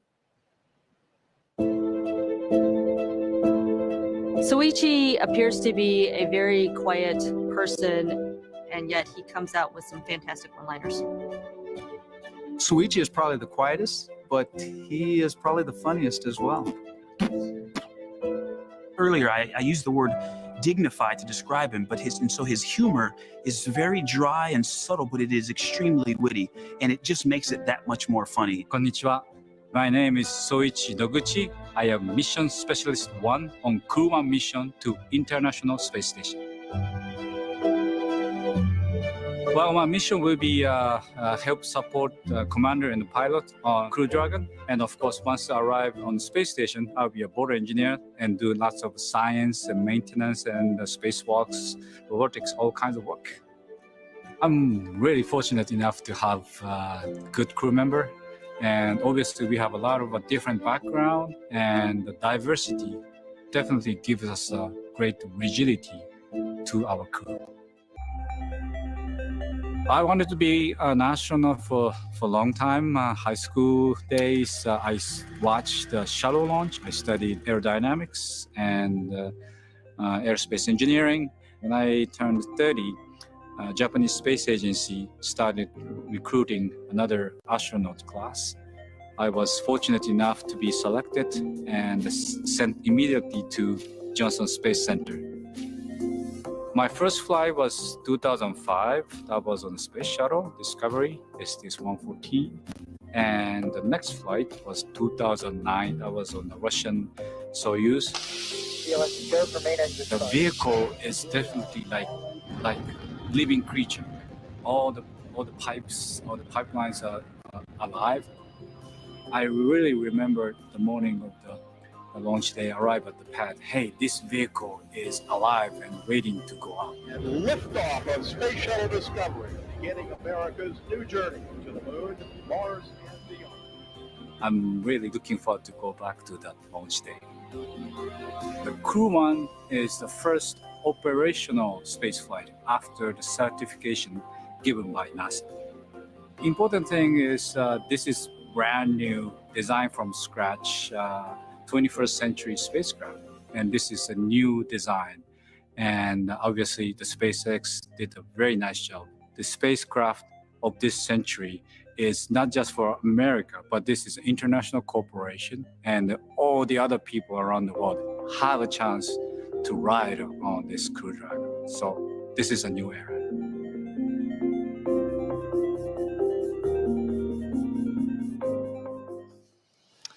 Okay, we're looking live now inside the White Room. You can see. Negative. We're going to go to pad hatch reopen temporarily. Okay, so it sounds like they may be reopening the hatch. We're going to listen in to see if we can hear any more chatter about that.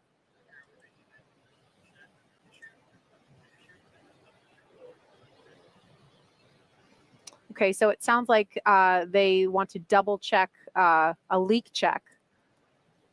So we may see that hatch reopen momentarily.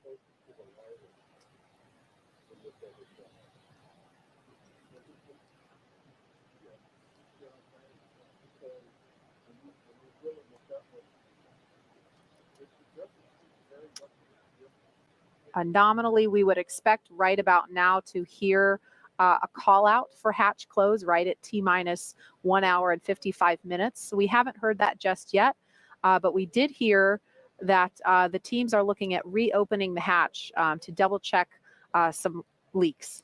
So what I'm hearing is that the closeout team saw a little bit of a pressure drop during those leak checks.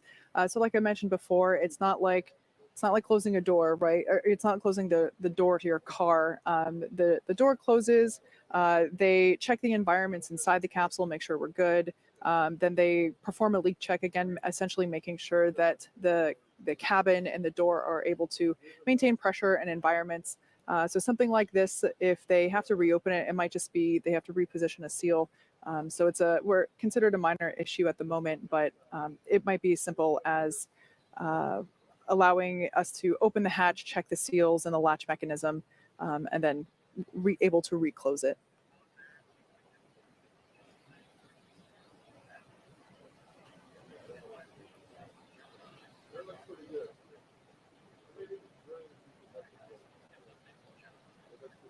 Okay, we're going to go over to John Insprucker in Hawthorne. He's been listening to some more details. John, can you give us an update on what's going on now? Yeah, Marie, I've been listening into the Dragon nets in addition to Falcon 9. Right now, you can see on the screen the crew inside Dragon. Everything is safe at the launch pad. We have not gotten into propellant load. What we were doing is our standard procedures. We did communications checks that you heard a while back. They checked the environmental. Hey, the temperature was just right for the crew inside. And then we command to close the hatch. The team then locks it down. And we run a leak check just to make sure that it is leak tight. We're running that leak check and they saw a little bit of a drop in pressure. So what you're seeing on the screen right now from the outside of the capsule on the left, the SpaceX ingress team in the access arm in the white room, they're going to open that hatch back up again. One thing they want to look at is just make sure nothing got trapped in the seal. They're going to take a look at the latch mechanism. They also are checking their equipment to make sure that it's try to make sure whether or not it's actually in the capsule or it might be in the measuring equipment that they're holding on to. So you can see right now the latch or the hatch has come open and they are beginning the troubleshooting, taking a look around the seals of the hatch. Yeah, I just wanted to let you know that we do have about 10 minutes of margin in the schedule for this troubleshooting. And 10 minutes before they need to start closing the hatch again? That is correct. Yeah, 10 minutes till hatch close, and they're taking a look at the CO at this time. Dragon copies. I'm only listening to program now.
Hey, Marie, this is John.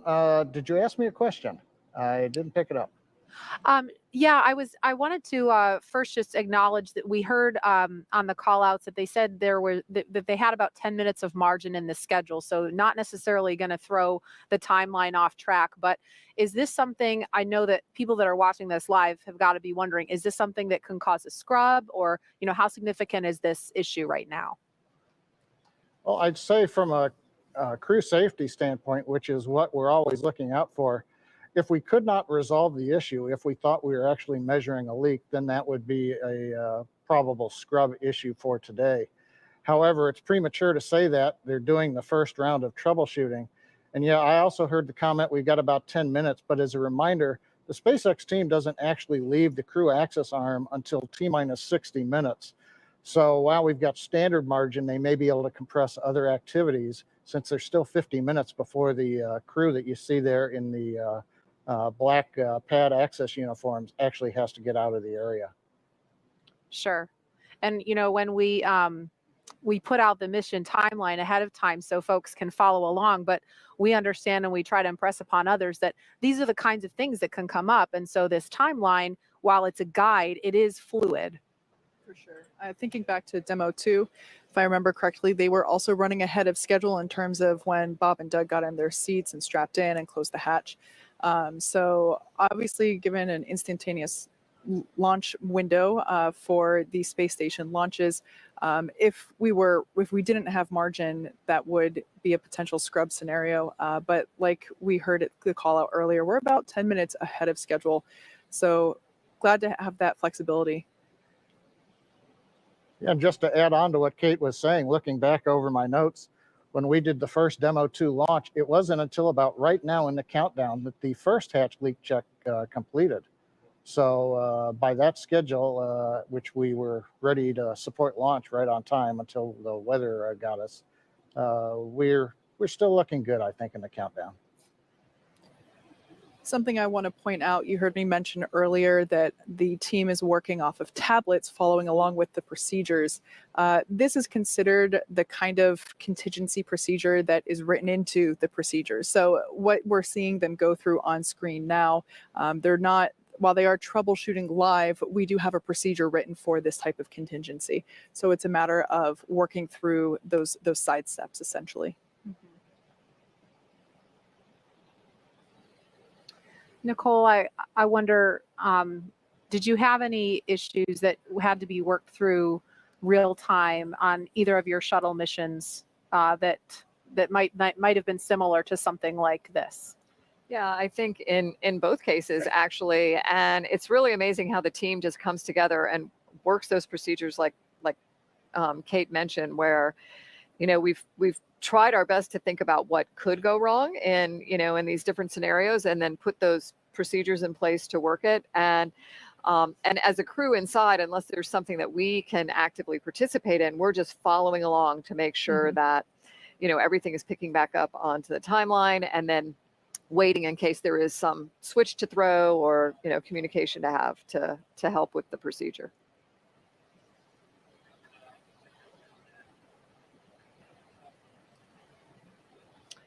Okay, so again, if you're just joining us, we're at T-minus 1 hour and 47 minutes. We did not hear the call out of hatch closure yet because when they were going through the leak check process, they noticed a pressure drop inside the capsule. So they opened the hatch back up. And as John and I explained, there is some margin in the schedule. And so this is not necessarily a showstopper. It would be premature to speculate about any of that. So far, we are still on track for launch. We're just watching some troubleshooting in real time. On the right-hand side of the screen, we can see the crew sitting pretty comfortably there in their seats. Something I didn't get to mention earlier is that the seats themselves are custom sized for each astronaut. So not only is the length of the bucket, so basically the length from the tailbone to your shoulders, that is specific for each astronaut, but so is the footrest as well as the armrest. So expecting to fly people of many different heights and wanting to make sure that their positioning is not only operational, but comfortable as well. And it seems like everyone's pretty comfy in there. And we can't overstate how important the job is of this pad closeout team who is doing these leak checks and making sure that that hatch is secure and behaving the way it should be before they leave the pad, because these 4 astronauts are inside a capsule that is going to be fueled in a little over an hour and head off to space. And so it's the job of these people that you see on the left of your screen, in addition to hundreds and thousands more around the country that have been working so hard for months and years to keep this crew safe. Again, this is the first operational or rotation mission of 4 people on Crew Dragon, the first of hopefully many more to come. And so the team has to keep the crew safe. So I'm now hearing that that closeout team that we saw there were able to check the seals and clean them a little bit. They found a little piece of FOD there in the seal, so that's probably what was causing the hatch to not maintain pressure. So they are about to, I can't quite tell on the screen, but they will be starting to close that. And what is FOD for people who don't know the acronym? Foreign object debris. Okay. So what's an example of what that could be?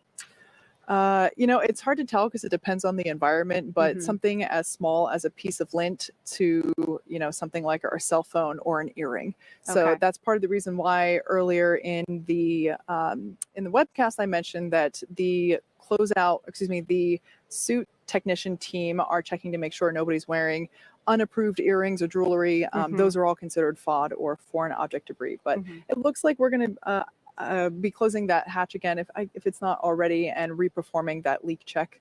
Like I mentioned before, we do have contingencies built into our procedures. We are running ahead of schedule, so nothing to speculate causing an abort at this time. But that being said, we will be repressurizing that hatch, and then I should say that it's not like we bring it to pressure and check it and it's good. You want to bring it to pressure, allow it to sit there for a couple of minutes and watch whatever the decay is, if any. Dragon SpaceX, first status. Okay, go ahead for Dragon. Yeah, the team did find a possible root cause. They are checking cabin environment, and we're getting ready to close the hatch again. Okay, Dragon copies, and we see pad hatch closed, prep. Copy.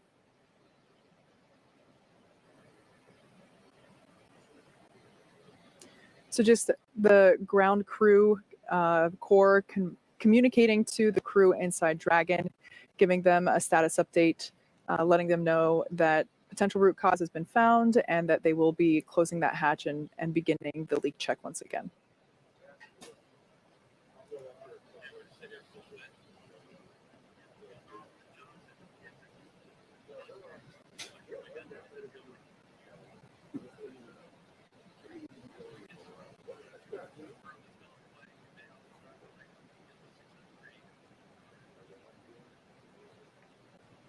So we heard that they may have identified the root cause, but we haven't heard what that root cause is or what they suspect it is yet. So if we hear that, we will relay that to you, but that is not information that we have heard just yet.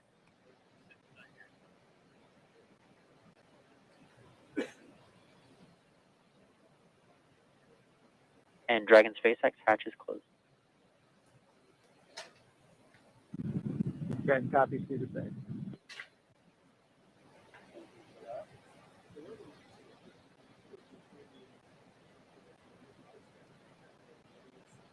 Okay, so we heard hatch is closed, and so we expect a leak check to be forthcoming.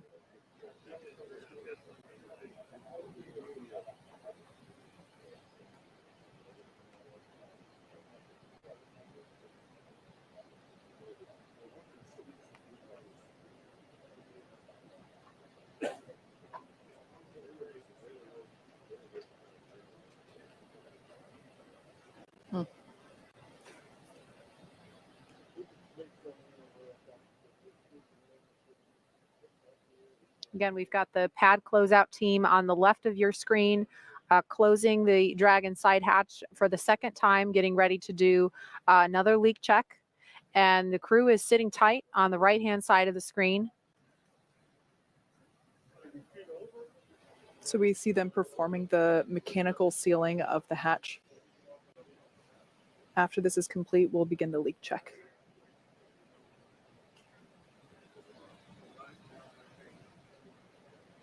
We are at T minus 1 hour and 40 minutes, so with still some margin in the schedule. So this is not necessarily going to throw the rest of the launch timeline off track, but we're just standing by to see if the teams can get this issue resolved.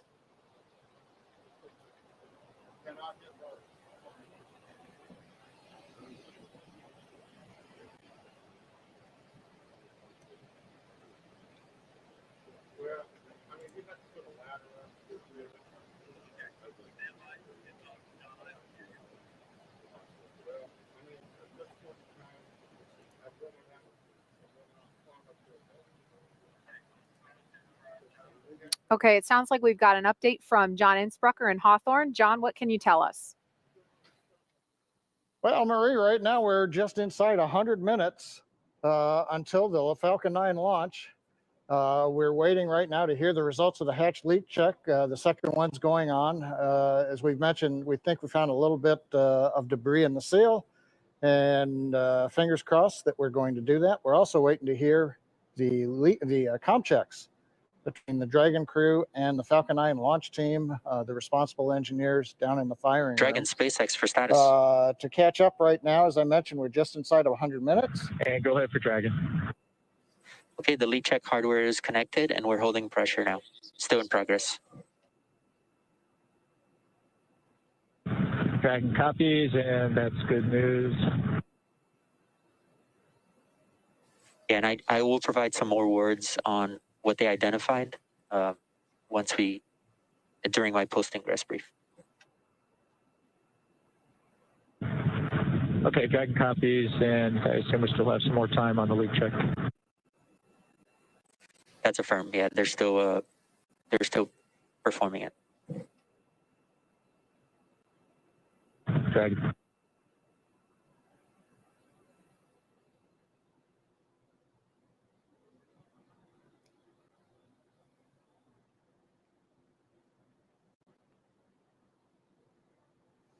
Okay, we heard a little bit of chatter. I'm not sure if y'all picked it up on the webcast, but they talked briefly to the crew, gave them an update similar to one we were just presenting y'all.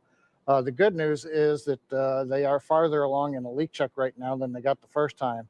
So again, things are going in the right direction the second time around. They're also looking at the timeline for the crew ingress team that you see there on the left monitor, the SpaceX folks. They will be able to leave a little bit later than T minus 1 hour and still be able to get clear of the area in plenty of time for us to do propellant loading and the launch. Now, right now on the Falcon 9, we're waiting to do the comm checks with the crew. Our launch engineers for the launch vehicle, they are in firing room 4. SpaceX for Falcon 9 comm checks. And here comes the comm checks. Let's listen in. And go ahead for Falcon 9 comm check. Yeah, if you're ready, we are going to kick those off. Dragon's ready.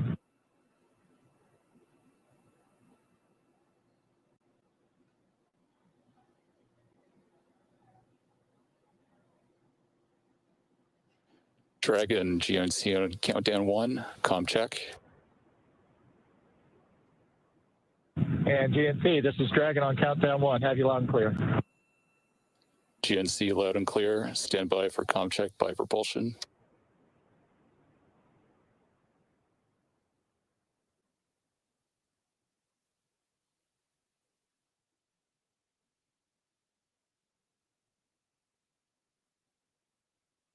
Dragon prop on countdown 1, comm check.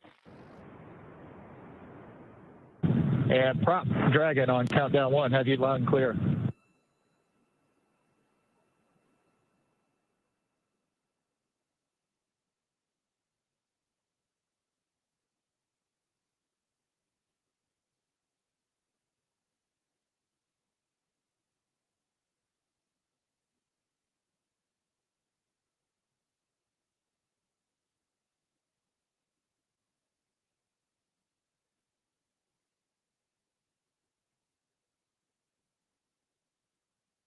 Prop loud and clear.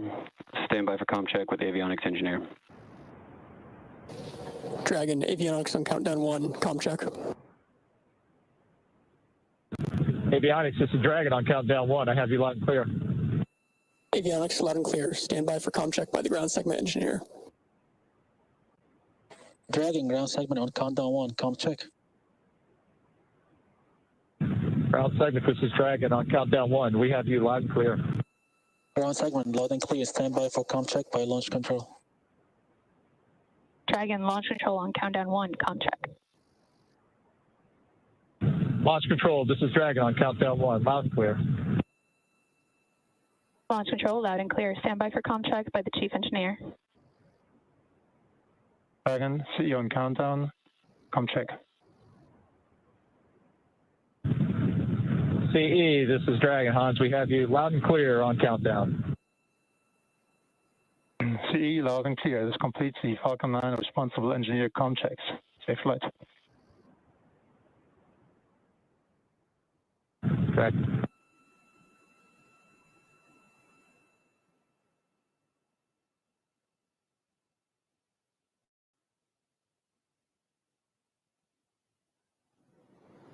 Okay, the good news is we've gotten through the comm checks between the SpaceX team and the Dragon capsule. We're at T-minus 1 hour and 34 minutes. On the Falcon 9, everything continues to look SpaceX good. Big for event Pan Hatch really closed, coming up launch escape is checks. propellant loading as we get inside T-minus 35 minutes. And On go the ahead Dragon for side, Pan Hatch closed checklist. Okay, Resilience. At this Oh, we're time, gonna we're call out going there for a to second. commence health check for the launch escape system. You can expect a momentary flight computer state change followed by a transition back to Pan Hatch closed. Dragon copies, and we're monitoring.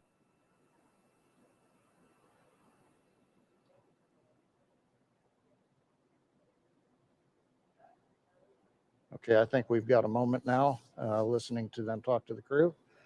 On Dragon, other than the side hatch leak check that's been going underway, everything else has been looking good. On the weather front, the good news is that while we've been watching for rain showers in the trajectory of the Falcon 9, we've been watching for heavy rain or thick clouds. Currently, everything does continue to cooperate as we were hoping. The frontal boundary was slowing down and may not reach Kennedy Space Center by the time of launch. And right now that continues to look like it's going to happen.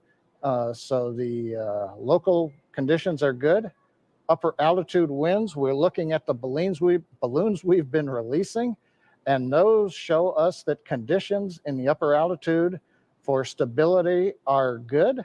So we ought to be go for launch in about 92 minutes if the weather cooperates. And of course, the range is ready to go.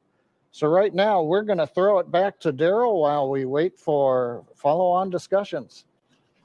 John, thank you very much for that update. And we're here at the Kennedy Space Center, of course, and I can confirm for you, John, weather is looking good right here. Just a thin layer of clouds overhead right here at the launch complex. I'm joined now by Deputy Administrator Jim Morhard for NASA here, and we appreciate him coming to talk a little bit about licensing of these launches. And that's a new thing around here, Jim, because previously that's not something that we heard a lot about. But we understand that this launch is the first commercially licensed launch by the FAA. So explain to me why that is and how that works. You know, Gerald, it has just been certified for the first time.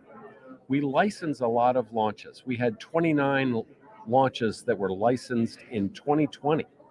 And we're expecting another 56 in 2021. So it's going exponential. Yeah. And we're excited about that. We've really collaborated with the Federal Aviation Administration, which is part of the Department of Transportation. Steve Dixon is the administrator. He's here right now. He's been with us through the week, working with us, which is just tremendous. There's a great collaboration between the two agencies. So help the public kind of understand what this means. I think, generally speaking, we all understand that we get aboard a commercial aircraft. That carrier is FAA licensed. So now we're licensing space flight, launches, commercial ones with people on board. So what does that, what does the public take away from that? You think about it, we have the most complex airspace in the world over the United States. And now we're going to expand it even more into space. And so we're really integrating both our aeronautics, our aircraft that we fly, enjoy every day, with space operations. So we're going to have both those things happening at the same time with human spaceflight. And that's what we're doing here today at the Kennedy Space Center. That's impressive. And just when you mentioned the airspace in flight, right? Very crowded place. Space just getting started, and as you mentioned, growing. Where do you see this? When you just kind of dream a little bit, where do you see this going one day? Daryl, you think about it. First off, it's both Federal Aviation Administration, but at NASA also, our number one priority is safety. That's what we're focused on. But in the meantime, we're commercializing low Earth orbit. Right now, we have a $350 billion space economy in low Earth orbit. That's true. That's a big number. It is a big number. 350 billion. And people are talking in the future it going to over $1 trillion. And so it is just, we're starting the dawn of a new space age. And quickly, I think you were telling me that this also increases our ability to do science on the International Space Station, right? With these 4 great astronauts, and Jim Bridenstine and I met with them yesterday, and they want to fly, and we want to make sure they fly safely. But with that, when they get to the space station, we've got 1 astronaut there right now. It's going to increase our research efforts up there by 300%. And we really believe that demand is going to grow. And the hope is ultimately that we'll have commercial space stations that are built by our space industry in the United States. And so, because there's so much research to be done. All right. Well, very good. Illuminating information about the licensing of spaceports. Appreciate your efforts and all your work in getting these government agencies to work together and talk to each other and come together with some consensus there. That's good stuff. It's my honor, but this is about safety, and we're going to keep doing it. Excellent. Keep up the good work. Thank you, Jim. Jim Morehart, Deputy Administrator with NASA. And we are now at T-minus 1 hour and 28 minutes. We'll toss it back to John I in Hawthorne, California. John? Well, maybe not John. We'll go to Marie right here across the way at KSC. All right. Thanks, Daryl. I've got a brother named John, so I'll answer to either. We are standing by for a post-ingress briefing to the crew. Dragon SpaceX for side hatch leak check. Go ahead for the side hatch leak check. Okay, good news. The leak check has passed, and we saw consistent readings to what we saw on dry dress. So it looks good. That's great news, SpaceX.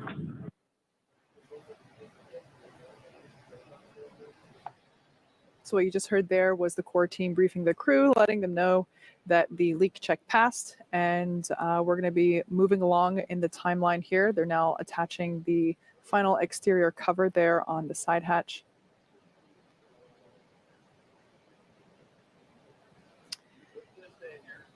Mm-hmm.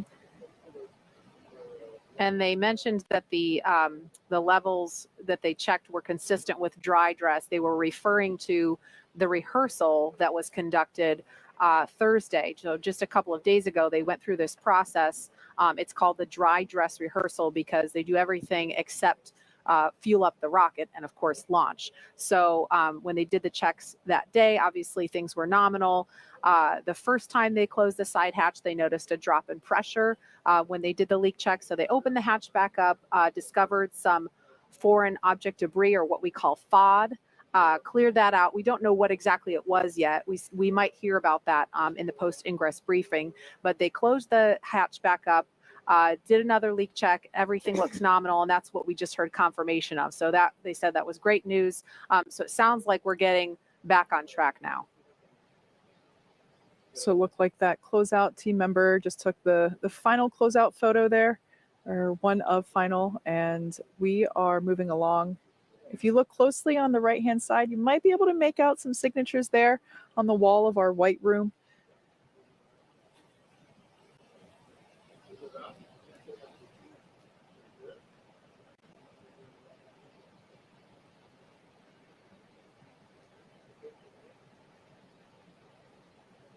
And certainly the astronauts sitting inside the Crew Dragon capsule right now appreciate the attention to detail of this pad closeout team.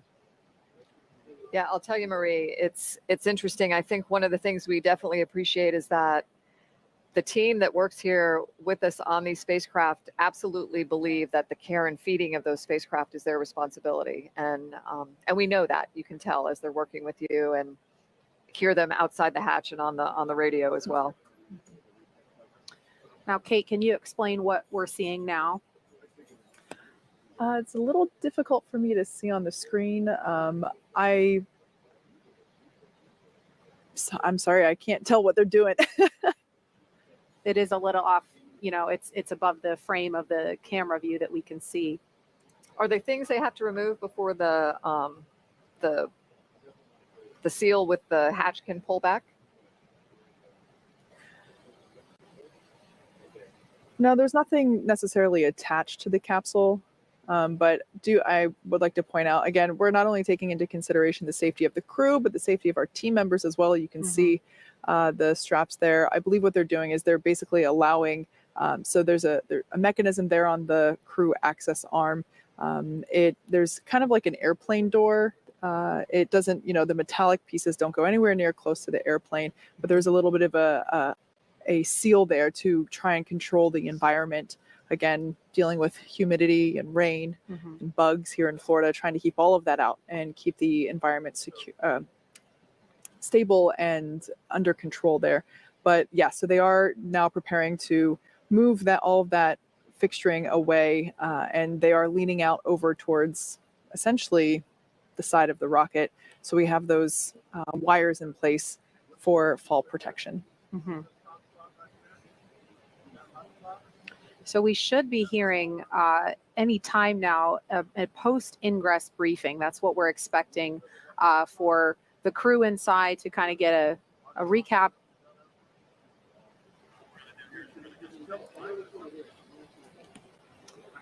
Okay, so maybe a couple more minutes before we hear that briefing. So we're going to move on temporarily. We've made mention of the first crew to launch in Crew Dragon a little earlier this year.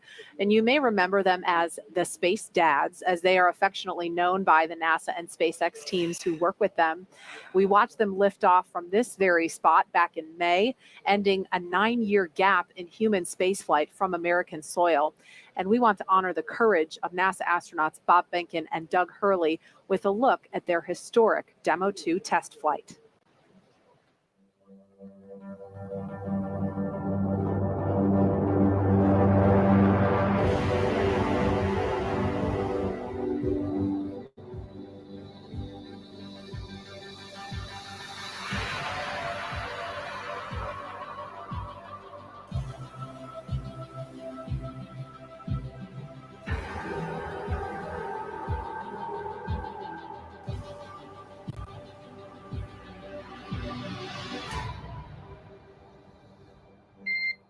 Good morning, welcome aboard. Dragon, SpaceX, ComCheck, ground stations. SpaceX Dragon, we're go for launch. Let's light this candle. 3, 2, 1. Ignition. Liftoff of the Falcon 9 and Crew Dragon. Go NASA, go SpaceX, Godspeed, Bob and Doug.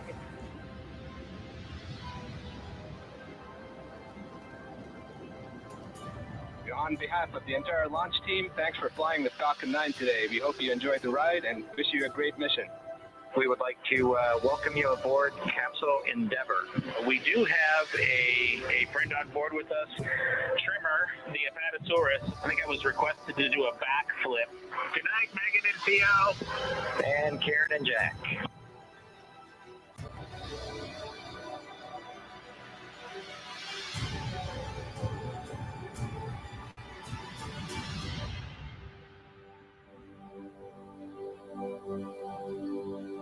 MD Houston flight. Houston is go for undocking and departure. Dragon is committed to undock.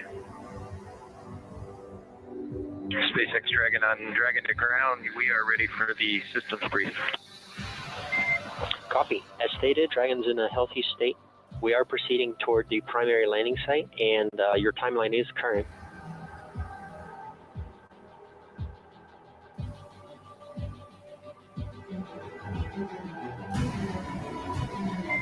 visual, 2 drogues out. 300 meters. We are braced for splashdown. Copy, brace for splashdown. Endeavor, on behalf of the SpaceX and NASA teams, welcome back to planet Earth. Thanks for flying SpaceX.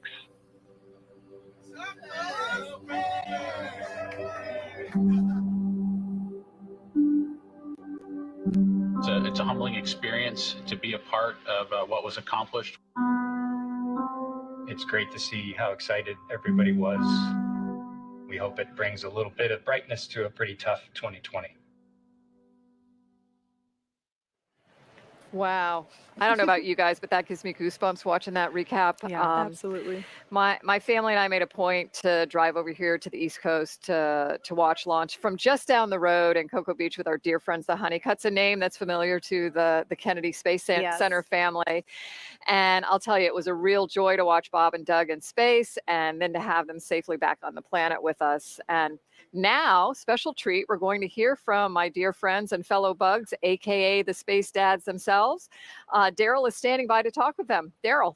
That's right, Nicole. We have Bob Benken and Doug Hurley, the Space Dads, with us live from Houston, Texas. Gentlemen, thank you so much for joining us on yet another historic day here at the Kennedy Space Center.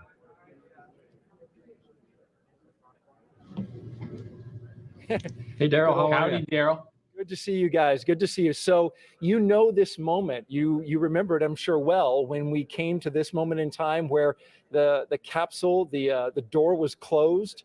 Tell us what you guys were thinking in this moment as we see astronauts, the 4 Crew 1 astronauts getting ready to fly. Well, you're just thinking about the mission ahead, what you need to do to get through the next hour or two of the timeline. I mean, you know, you don't have a lot of time to think about a lot else. You've kind of wrapped everything up before you walked down and walked out, got to the pad. So we're just going through the checks with the teams, following along and doing the things that we need to do. You just saw that video that was put together about the whole mission that you guys did. Is there anything that, as you watch that, stands out to you as, you know, that was my favorite moment? I think for both of us, our favorite moment was after splashdown, when we were able to get the hatch open and climb out of the vehicle. As you might imagine, as you embark on a test flight, you've got to have a lot of things go very smoothly, and you got to get them all done and get to the final test point that's out there, which was the splashdown and coming home. And so I think there's a little bit of relief, but kind of a big let our emotions come out, I think, at that point, after being really focused on, you know, the mission at hand all the way up to that point. And Doug, what are your thoughts? Well, I agree with Bob. You know, we invested 5 years with the teams. We went out to Hawthorne almost every week the last 2 years that before we launched. And so, you know, just a culmination of an incredible amount of work by so many people, and to be just a small part of it, and then to complete the mission successfully and have the type of mission that we had, where we were able to do a whole bunch of work on board Space Station, including 4 spacewalks, and then complete the test flight of Crew Dragon and get it ready for this crew. It just, you know, it's indescribable to be a part of that type of an event. And, you know, we're just excited to see what's going to happen, hopefully here in just an hour or two. Yeah, just an hour and 16 minutes until launch. And so I want to know about a conversation that you guys had. You had some important conversations with this crew. What did you tell them? What advice did you give them? Well, Doug and I got a chance to sit down with the Crew 1 folks, just like everybody else is these days, over across a video conference soon after we returned. And we tried to give them the benefit of the experiences that we had and some suggestions on some things that might help their mission go a little bit smoother. But I think the biggest message that we passed on to them was that there was a good ship here, and it did a great job getting us to Space Station and back. And they should have confidence in the team as they go off and execute their mission. And so there are things that can be improved after our test flight, and they took a lot of those minor things to heart. But overall, we just really passed on just a lot of confidence in the vehicle. And that, you know, that goes a long way for a team that's got a lot of things to do as they lead up to the mission that they're about to launch on today. And not a lot of time if you look at how quickly the vehicle got assessed and changes were made in preparation for this mission. It was just a short couple months ago, I think, at this point, since we came home, and we just really wanted to pass our confidence on to them as they got ready for their mission. And Commander Hopkins, in fact, said that he appreciated Doug Hurley telling him that when he was commanding the landing, that he was ahead of the spacecraft. Describe what that means and why you think that helped him.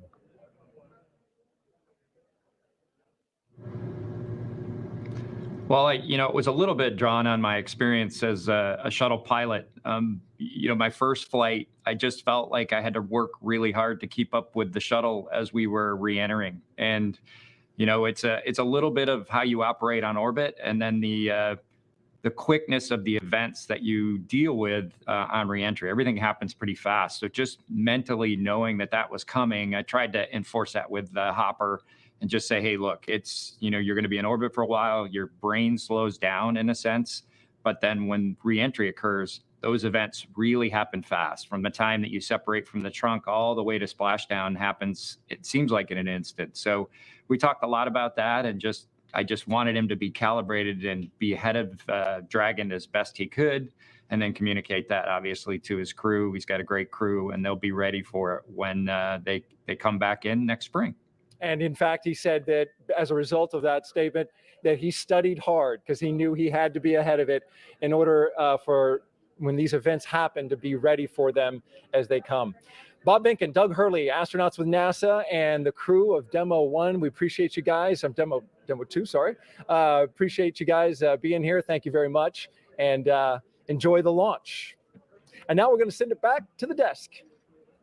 All right, thank you, Daryl. It is T-minus 1 hour and 13 minutes, and we understand John I has been listening in, has some more information to pass along on what's been going on, what information the crew has. So, John I, let's hand it over to you in Hawthorne.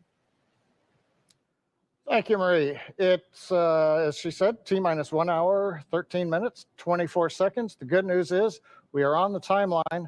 While we were interviewing Bob and Doug, we did hear some discussion with the crew over the SpaceX to Dragon CrewNet. They gave them an update on a couple of issues that we've been working. The one of great interest right now has been the hatch close. They summarized that, as you saw on the monitors, we did reopen the hatch. They found a small piece of FOD, and they also worked on the seal around the hatch. They also did add a little bit of lubricant. They closed the hatch and then reran the 5-minute leak check, and they got a good result. So the crew heard that, and they are supportive, and that issue is now resolved and behind us. The other issue that we've been working that they briefed the crew on is just above the first stage where the propellant tanks and the inner stage meet. You can't see on your monitor there, but there are some weep holes, and what we've seen is some water, I think, from maybe rain that has gotten in there has drained out, and that gave a little bit of discoloration. They wanted to make sure that might not be something else like the RP1 fuel that's on board the rocket. So they've done some review of data. They see no issues with the fuel system, or in this case, it's the grid fin system that's in proximity in that area. They believe it's water. They briefed the crew, and again, that issue is now closed out. So coming up on just inside T-minus 1 hour and 12 minutes, we've closed up our couple issues, and as we also heard just a couple minutes ago, the closeout team has left the crew access arm, so we're looking good on schedule.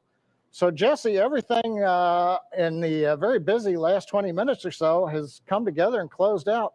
What else has been going on? That is awesome news, John. Thank you for that very detailed update.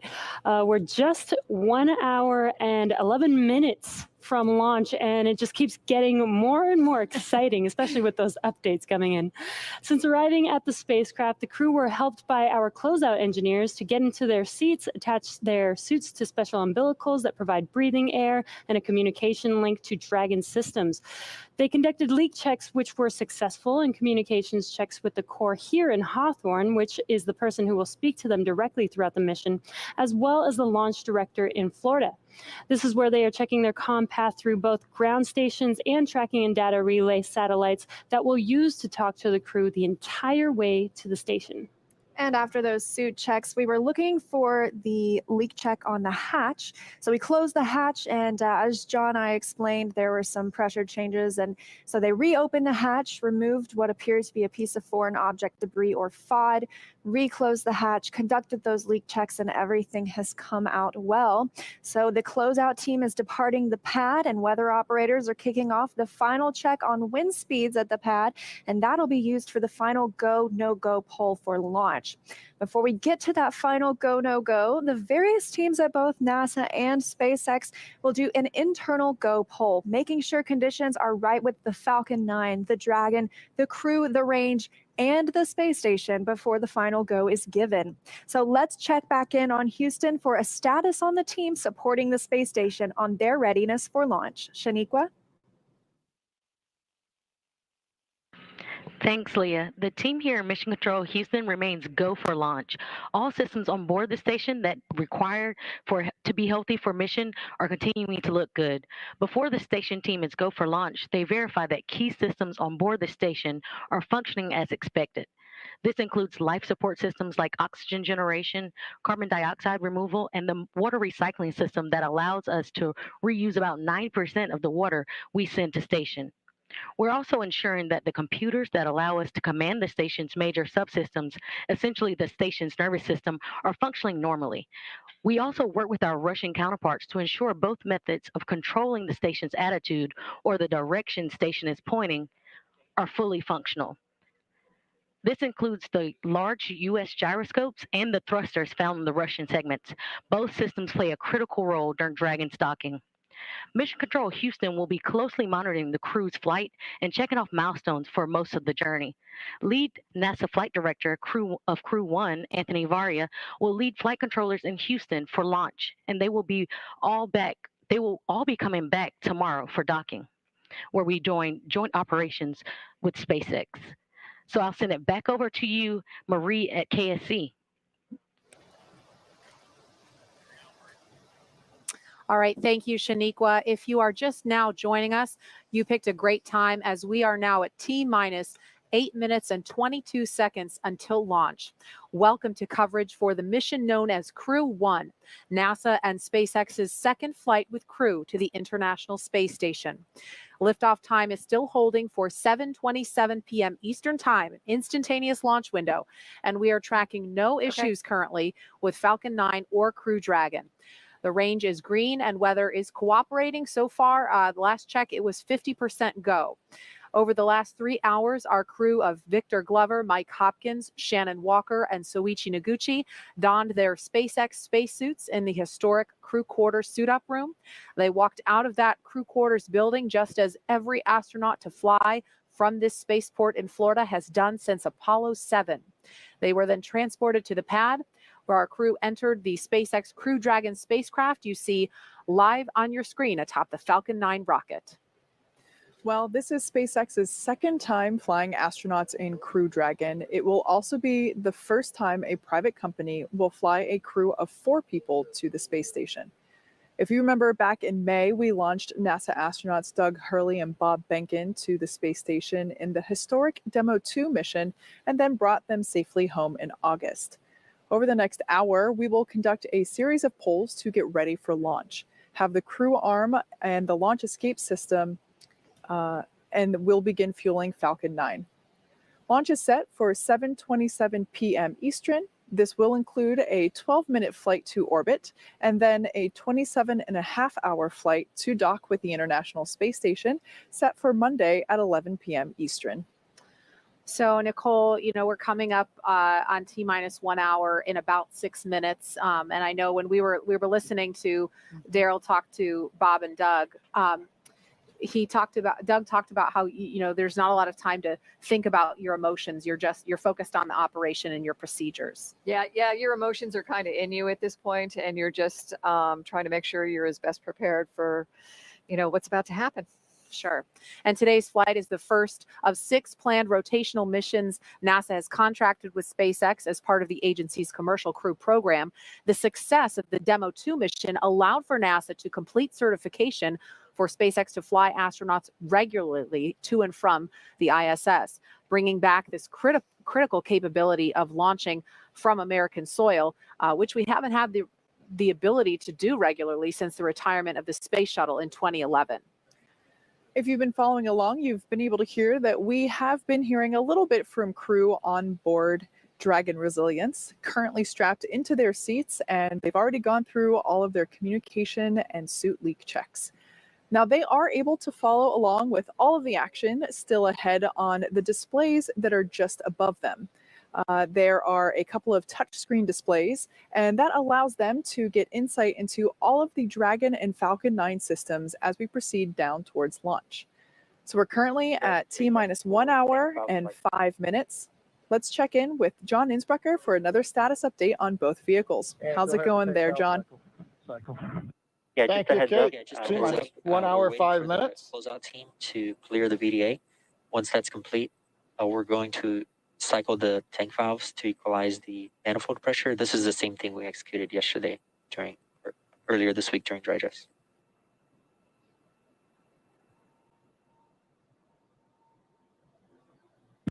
Okay, we copy that. And Jay, your call's coming in a little bit soft, and we're losing you kind of at the end of them. Copy all on that call, and I'll let you know when we're ready for that tank valve cycling. Okay, Dragon copies, and that was much better. Thank you. Okay, we've just heard a little bit of the dialogue between the crew inside the Dragon capsule Resilience and the SpaceX Dragon team. Looks like they're going to be cycling a little bit of pressure, giving the crew a heads up. Probably hear some of that noise. Now, as I've mentioned, we're T-minus 1 hour and 4 minutes, counting down. Good news is, as you heard a few minutes ago, we've resolved a couple issues we were working earlier in the count. And while the pace was busy before, now it's going to begin to pick up again. Falcon 9 is into its checkouts of first and second stage propulsion systems and engines. That's in preparation for propellant loading. We're going to hear polls between T-minus 47, T-minus 45 minutes on readiness for propellant loading and then on to launch. And then at T-minus 35 minutes, propellant loading will begin. Now on Dragon, we've done our checkouts. Everything is looking good. The astronauts are currently inside Dragon. The hatch is closed and the leak check is successfully complete. The SpaceX folks have left the access area and I believe are now clear of the blast area. So we'll have two major events coming up on Dragon. Between T-minus 45 and T-minus 42 minutes, we're going to see that crew access arm currently alongside Dragon. That's going to retract away from the capsule. And then we'll follow that pretty much immediately by arming of the Dragon launch escape system. That needs to be armed prior to loading propellant onto the Falcon 9. We're launching out of historic pad 39A from the Eastern Range. The range is green and go to support launch, not only here, also the worldwide network of ground stations and the on-orbit tracking and data relay satellites are ready to support Dragon as it heads to orbit. And the good news, weather continues to be acceptable, both at ground level and the upper altitude. Dragon SpaceX, we are cycling the orbit tank isolation valves to equalize pressure. Heard the call out from core. They're cycling the valves to equalize pressure. Now, as a reminder, we have an instantaneous launch window today at 27 minutes, 17 seconds after the hour. So once we get into propellant loading, there's no opportunity to change the T0. Once we get into propellant loading, and actually right now, we're committed. We can't slow down or add some more margin time. We've got to finish up the last 62 minutes. But the good news, Jesse, at just inside T-minus 62 minutes, we are go for launch. It's great to hear, John. Sounds like everything is going back to normal. Is that right? We've got an extensive history now of flying Falcon 9 from the Florida coast, and earlier this year we completed a test run of the mission that we're just an hour away from beginning here today. And the purpose of that mission was to demonstrate Dragon's capability to safely and reliably fly humans to and from the International Space Station. The success of Demo 2 was a truly exciting moment and paved the way for today's mission. And Dragon SpaceX valve cycling is complete. Dragon copies. And good words from core to the crew. But that mission paved the way for where we are today, sending this full crew for a long duration expedition aboard the International Space Station. Dragon and Falcon 9 together have years of operational experience, or what we refer to as flight heritage. As Leah mentioned earlier, SpaceX has successfully completed 23 flights of Dragon to and from orbit since 2010, including 22 trips to the International Space Station. Not only have we conducted thousands of hours of testing, we've also enhanced and added a number of safety features to Dragon. Much of what was learned with Cargo Dragon was leveraged in the design of this vehicle. It's fully autonomous, which means it can basically fly itself, but also features full manual override capabilities in case of emergency. Bob Behnken and Doug Hurley tested these capabilities during the Demo 2 mission to the station. Many of the other enhancements help towards SpaceX's goal of reusability and less refurbishment time between missions. So let's take a closer look at some of these advancements. Standing at almost 27 feet tall from bottom of the trunk to top of the nose cone, Crew Dragon is composed of two main elements. SpaceX, just passing T-minus 1 hour. Your go for section 6. When ready, report go for launch. Dragon copy, section 6 is in work. T-minus 1 hour, we're getting there. But the capsule that the crew is flying on today is designed to hold crew and pressurized cargo, and it also has an unpressurized section known as the trunk. The nose cone at the top of the capsule protects the docking system and also the guidance navigation control system, or what we call GNC. The nose cone opens for docking and remains attached to the Crew Dragon spacecraft, unlike the previous version of Dragon, and that helps towards our reusability efforts. Opposite the nose cone is the trunk. It provides attachment points for Falcon 9, the Dragon capsule, and cargo. On the outside, one half of the trunk contains a radiator that rejects heat from the active thermal control system to space using SpaceX's new picotiling technology. The other half contains solar cells used to charge the spacecraft's batteries. The spacecraft is designed to accommodate up to 7 crew members with modular seats that can be removed and replaced by additional cargo. And SpaceX, this is Dragon Resilience for 6.4 4.100 launch prep. Dragon is go for launch. Copy, go for launch. Yeah, we're looking good on weather, and you can expect the next call to be the C brief at T-minus 45. And very exciting. Very exciting. We just got confirmation that Dragon is go for launch. The next call coming up will be from the launch director. So exciting that we are on target for T0 today. Back to what we were talking about, the seats are made of carbon fiber and will be custom sized for any crew members flying on board. That control panel is centered between the pilot and the commander seats. You can see it a little bit here on the right side of your screen. That consists of 3 touchscreen displays, allowing the crew to operate the vehicle and fly it manually. And finally, our Super Draco launch escape system is a key safety feature of Crew Dragon, giving the crew the ability to safely escape from the time of launch all the way to orbit. And we are now T-minus 57 minutes from launch. This day is the beginning of regular crew flights to the space station from U.S. soil, NASA having certified SpaceX for these missions after the successful Demo 2 flight test, which launched in May and splashed down safely in August. Today's mission will be Crew Dragon's second mission with astronauts aboard, and its first long-duration mission to the International Space Station. It's been an awesome countdown so far. Weather is still looking good. We just on countdown. The technical team has been pulled and is ready to proceed into the propellant load. Thank you.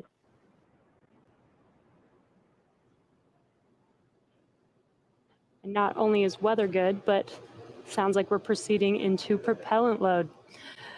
So we're at T-minus 56 minutes and 37 seconds, and we're just getting closer and closer to that T0. So exciting. Yeah, absolutely. We've had a great countdown today. Of course, a few things we didn't expect, but nonetheless, everything's continuing on schedule. So starting with suit up, just over 3 hours ago, the SpaceX team helped the crew put on their suits and conduct initial checkouts before crew walkout.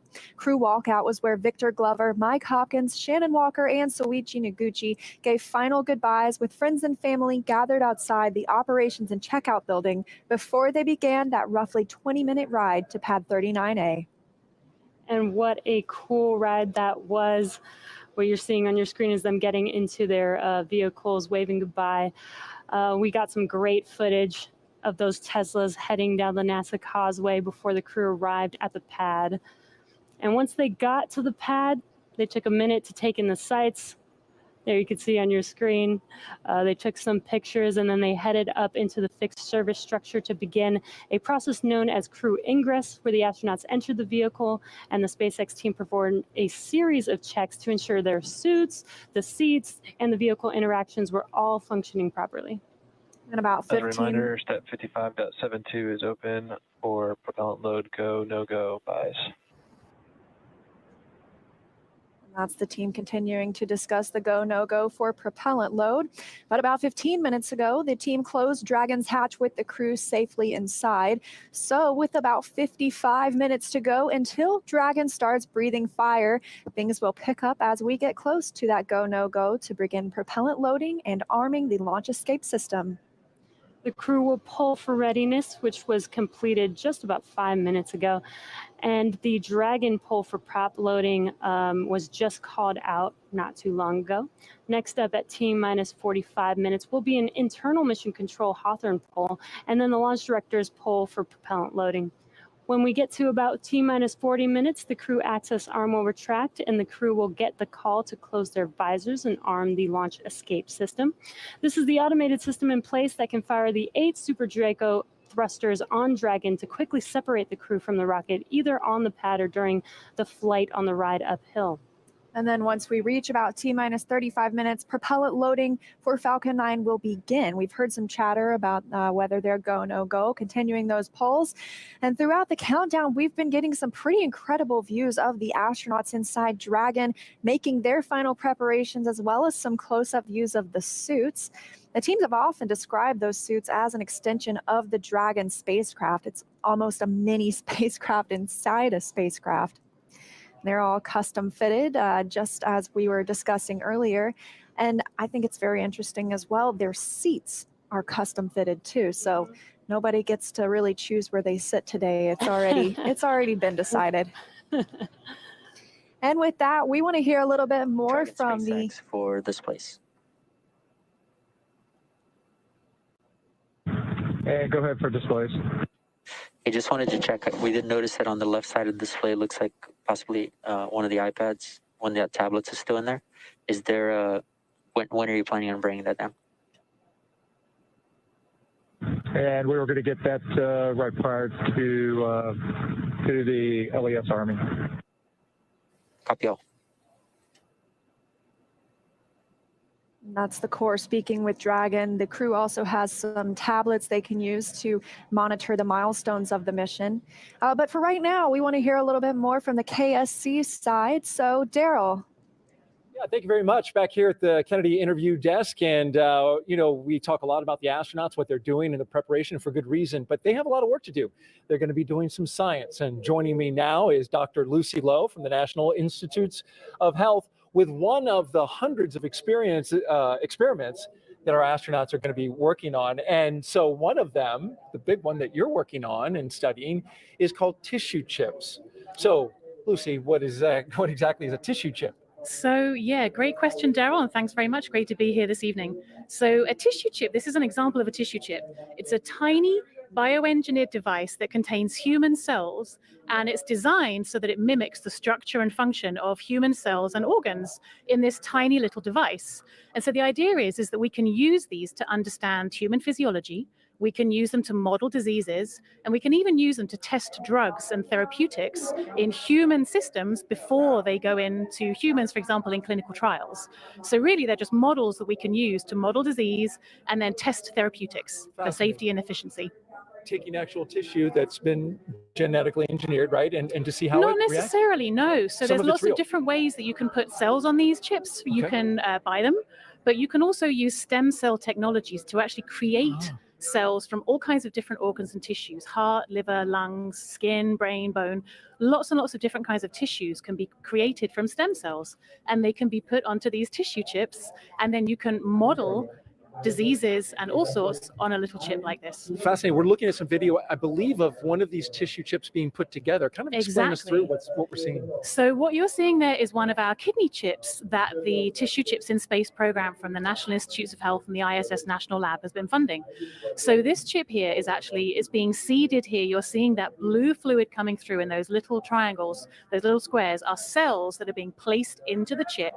And they're put in there with this pink stuff, this extracellular matrix that keeps them alive and keeps them bubbling away, happily chatting to each other over the course of a few weeks. And so what you're seeing there then with the blue fluid coming through is how we feed those cells during that time that they're up on the space station. Got to keep them alive. Exactly. They need all their nutrients. They need all their stuff that keeps them feeling good up there. So what is the benefit of an experiment like this? What can we glean from this and hopefully in the future? So that's a great question, Daryl. So when astronauts go up to the space station, they have a lot of changes that they see in their bodies that look very similar to certain kinds of disease states or even aging down here on Earth. So when we put cells onto tissue chips and we send them to the space station, we're able to see the same kinds of changes that might happen to the astronauts, but on a very, very short time scale. So for example, diseases that might take months or years or even decades to actually be a clinical problem down here on Earth, can actually be modeled in space in just a couple of weeks. So we can really accelerate the disease modeling using these tissue chips and then see how different drugs and therapies act on them. So we're super excited that some of the Crew 1 folks might be doing some research for us. So thanks very much, guys. Fascinating. And thank you very much, Dr. Lucy Lowe, for being with us here from the National Institutes of Health. That was a fascinating experiment, and we hope the astronauts get some good work on it so that you can further develop your research. Really Wonderful. Thank you, Daryl. All right, very good. And so now we'll toss it back to Hawthorne, California, and John I for the latest at T-minus 49 minutes and counting. Thank you, Daryl. T-minus 49 minutes, 7 seconds, continuing to count down. Right now, the launch director, launch team are preparing for the readiness for propellant load and launch pole. The SpaceX launch director has checked with the Dragon mission director and the NASA launch manager. They are ready to proceed. Currently, we're doing an electronic poll of the 7 members of the SpaceX launch team for their go to load propellant and then to press on with launch. Now, the Falcon launch crew is located in Firing Room 4 in the Launch Control Center, adjacent to the historic Vehicle Assembly Building on Kennedy Space Center. Key NASA launch members are also located in the firing room. Now, what we're waiting for right now is we expected about T-minus 47 minutes to hear the results of the poll. While we're waiting to hear that, a couple other status items. The crew is currently on board, and the crew access arm is about to be retracted. You can see the access arm currently in the pre-launch position alongside the Dragon capsule. We'll rotate that out of the way, then we'll arm the launch escape system on Dragon before we go into loading propellant on the Falcon 9. We're launching out of pad 39A, heading northeast out of the eastern range. The range continues to be go for launch. They're monitoring clearance area around the launch pad as well as the air and sea space around the flight corridor. Now, the good news on the weather front, we have been given a new probability of violation of only 20%, or as the optimist would say, 80% chance of good weather. There's a small chance of a shower, but it would have to pop up pretty much right over the pad here at the last minute. They're looking, ground winds are cooperating, upper altitude winds are cooperating. So the weather officer gave us some good news about 10 minutes ago as we got inside of T-minus 1 hour. Now we're coming up on T-minus 47 minutes.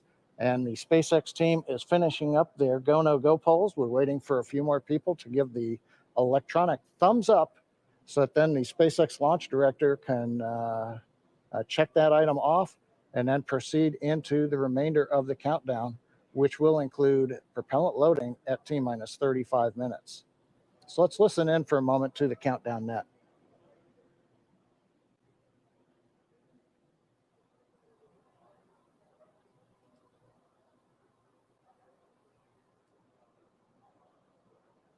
Dragon SpaceX for arm timeline. And go ahead for the arm timeline. Yeah, we were just talking here about the tablet and how much time you'll have to put it away. Essentially, as soon as the T-minus 45 minute brief occurs, we're going to begin retracting the arm, and we'd like to be ready to arm the launch escape system immediately, as soon as that's complete. And Dragon copies. We will go ahead and take care of that now. Copy all. Thank you.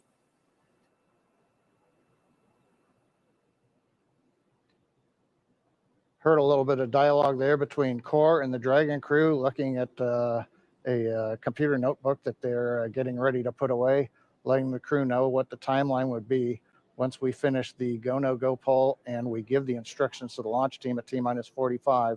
Then we'll proceed into retract of the access arm. You can see it's currently alongside of Dragon, and then we'll go into arming of the escape system, pardon me, years of previous experience. And then finally, we will get into propellant loading.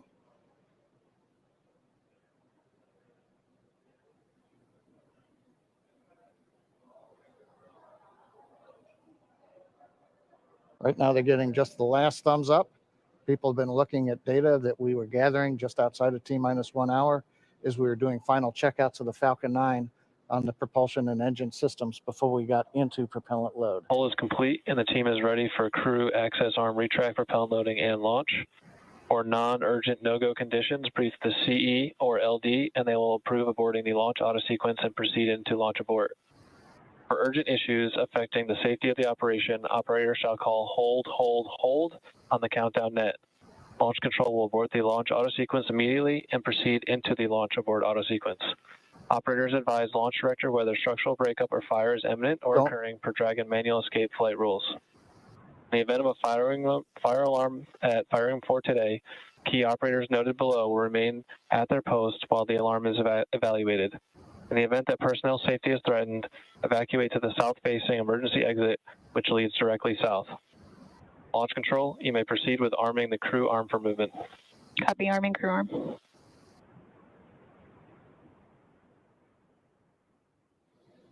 And there you've heard it, just inside 44 minutes, the SpaceX launch director has announced polls are complete. We're go to head into propellant load. The Dragon team is going to begin retract of the crew access arm. So Kate, with that, everything continuing to look good. We're right on time in the countdown. Thanks for that, John I. And it looks like the crew access arm has already begun to retract away. Just a beautiful sight. So this is one of the last major visual milestones that we have before launch. So the crew access arm now moving away, and we are T-minus 43 minutes and 15 seconds from launch. We're standing by as we wait for completion of the crew access retract. Shortly thereafter, we should hear the call out that the launch escape system is armed. And after that, we will hear that F9 prop loading has begun. And now, earlier this evening, we saw NASA astronauts Victor Glover, Mike Hopkins, Shannon Walker, and JAXA astronaut Soichi Noguchi suit up. That was about 3 hours ago. They made the drive out to Launch Complex 39A. Ingressed Crew Dragon about 2 hours ago, and the spacecraft hatch was closed a second time after and then they had a successful leak check. And again, we've just seen the crew access arm retract. And what we heard a few moments ago was that once this process is complete, they are going to go ahead and arm the launch escape system immediately. So we're going to wait to hear the call out that the crew access arm retraction is complete. And then we'll explain a little bit more about this launch escape system, what it is, why it's armed at this point, and why it's so significant.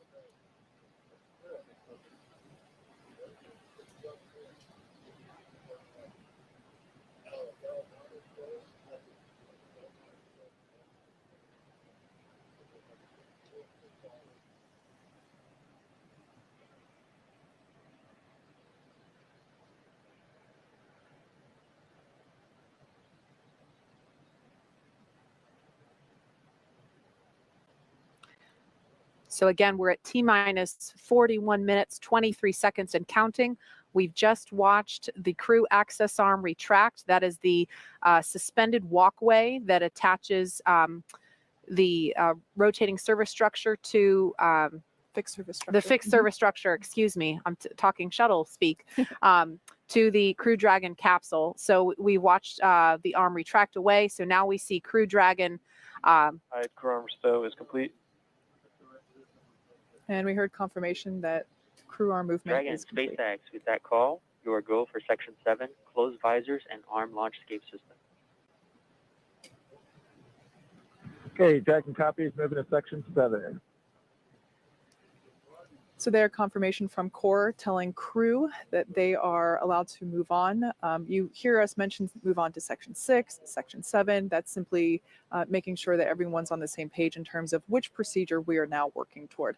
So that was just the core, who is the person that is essentially the single voice communicating to the crew inside. Dragon, visors are closed. We are arming the launch escape system. Copy. And there we heard Commander Mike Hopkins. Thank you. Commander Mike Hopkins informed that they are now closing their visors and now commanding the launch escape system to be armed. Now the launch escape system is basically the crew's path to safety in the event of an anomaly, quite simply. If we were to have an abort scenario here on the pad, we have demonstrated the efficiency and success of that system, having done a pad abort test. Previously, we did a launch escape system test mid-flight earlier, I believe it was January of this year. And so basically, this is a system Launch that escape could system return. is verified armed.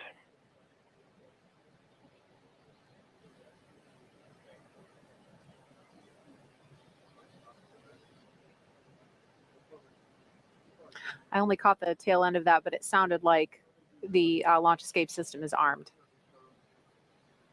So now the launch escape system is armed. Essentially, this is the system that all the way from now on the pad until they are in orbit, the crew would be able to escape safely in the event of anomaly.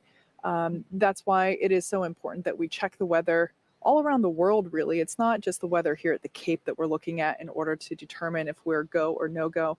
It is the weather along that entire escape corridor. Right. And as Kate was mentioning, again, the launch escape system is armed. That has to happen before the SpaceX teams will proceed with fueling Falcon 9. And so that propellant loading process is set to begin at T-minus 35 minutes, so just a few minutes from now. And what that looks like, Kate, you talked about the tests that were done. You did a pad abort test back in 2015. You did an in-flight abort test at the beginning of this year. And so what that looks like in action, if it were to happen, a pad abort test, or excuse me, a pad abort would be before liftoff at any point from propellant loading, which begins in just under 3 minutes now, until the moment of liftoff. If something were to go wrong and the crew were in danger, Crew Dragon can kind of act as a rocket on top of a rocket and propel itself off of Falcon 9 using its 8 built-in Super Draco thrusters, right? And so the idea is that if that happens, Crew Dragon would splash down off the coast, and then we would have a rescue scenario. Correct. And so we've rehearsed that ahead of time. We coordinate very closely, the NASA and SpaceX teams, with the Department of Defense Detachment 3 to prepare for a scenario such as that. We're also prepared for if there were to be a need for a launch escape after the point of liftoff, at any point from liftoff until they reach orbit, about roughly 12 minutes after liftoff. At any point in that sequence, Crew Dragon could still launch itself off of the Falcon 9 rocket. And in that scenario, Crew Dragon would splash down at some other location further downrange, farther away from Florida, obviously. And that's why the weather downrange is just as important as the weather around the pad for liftoff, because they're thinking about how are we going to rescue the crew if we get into a scenario like that. Exactly. So it's really complicated, but it is a system that we have spent a lot of time designing and testing, and it's definitely something to consider in terms of that weather criteria that we do look at. And so now at T-minus 36 minutes and 20 seconds, in just over a minute, we should be hearing that Falcon 9 is ready for propellant loading. That'll be with the RP1, which is rocket grade kerosene, and then also simultaneously the liquid oxygen loading will begin.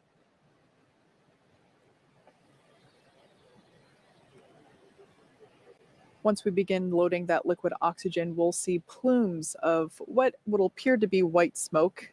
It's actually the liquid oxygen vaporizing, turning from liquid form into gas form around the rocket itself in the rather humid Florida air. And Nicole, I know, we're just about 30 seconds from fueling, but from your perspective, obviously this launch escape capability is not something that the space shuttle had. So from an astronaut's perspective, what's your take on having the ability to abort from the pad or in flight? Yeah, I mean, it's awesome. It's what we need to be doing with our spacecraft. And I think anytime you can better ensure the survival of your crew in any situation during, launch and on the way to space, that's what we need to be doing. Launch auto sequence has started. Propellant load has started.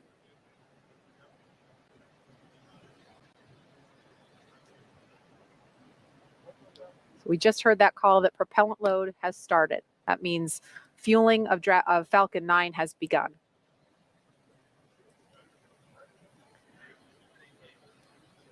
Okay, so we are now at T-minus 34 minutes, 34 seconds and counting.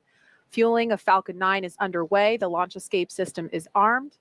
And again, today is the first in a series of 6-month missions for NASA's Commercial Crew Program. And the Dragon capsule was loaded with propellants about a week and a half ago, just a few miles down the road from us. Yeah, that's an area that we affectionately refer to as Dragonland. Yeah. Yep. And in order to fly, Dragon needs fuel and an oxidizer.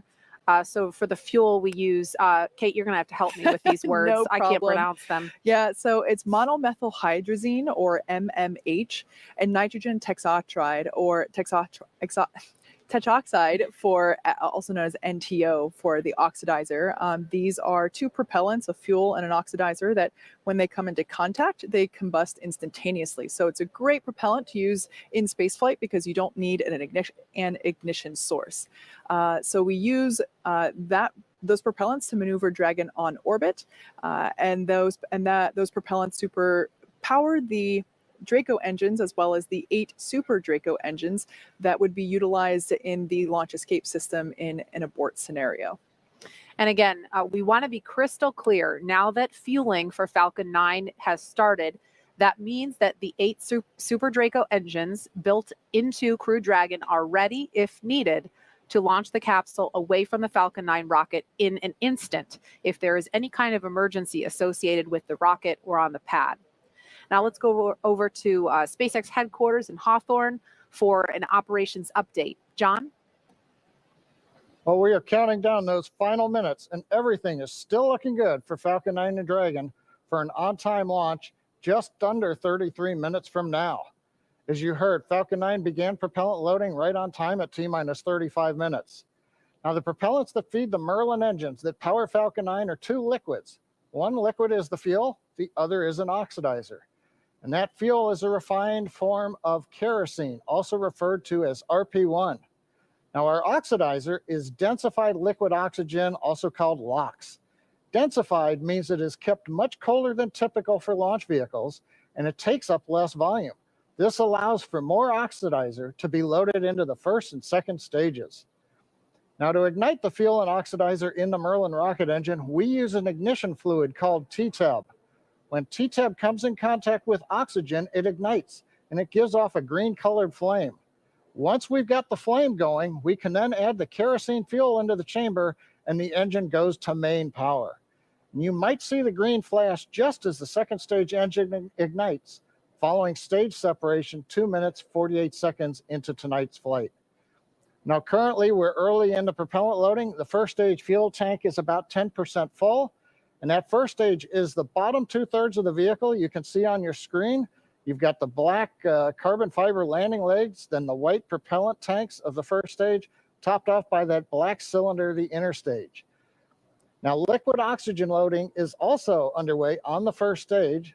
That loading will begin on the second stage, which you can see on your monitor, which is the cylinder, the white cylinder just above that black interstage. Liquid oxygen loading on stage 2 begins at T-minus 16.5 minutes. And we'll continue loading liquid oxygen on both stages until the last few minutes of the countdown. Helium loading into pressure vessels is also underway. We use that to pressurize the tanks in flight as the propellant is pulled out by the Merlin turbopumps. Now, on board the Dragon spacecraft, the astronauts are monitoring systems while propellant is loaded into the Falcon 9. And the call out you just heard, ground loading the crew know that helium loading is going on the vehicle right now.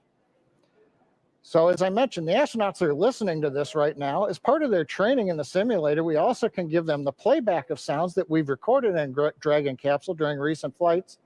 Plus, they also had a discussion with Bob and Doug after their flight, who related what their flight experience was like earlier this year. Now, out on the Eastern Range, we continue to hear they're green, ready to go. There are no problems, and they are go for launch. And finally, the weather, as I mentioned a little while ago, it's actually improved during the day. We're down to 20% probability of violation. The biggest thing we're watching is just in case in these last half hour, if a rain shower might spring up within a mile or two of the launch pad. But currently, the rain looks like it's holding off. The upper altitude winds are good, and the ground winds are very light. Now, as a reminder, today we have an instantaneous launch time. So at this point, if we hear a hold for any reason, we'll have to stand down and target our backup launch opportunity just under 3 days from now. But let's turn it over to Jesse and Leah for an overview of events after liftoff. Thanks, John. For Crew 1, the astronauts' flight to station will take about 27.5 hours, and their journey is much longer, but fairly similar to the trip NASA astronauts Doug Hurley and Bob Behnken made earlier this year in Crew Dragon's first mission with humans aboard.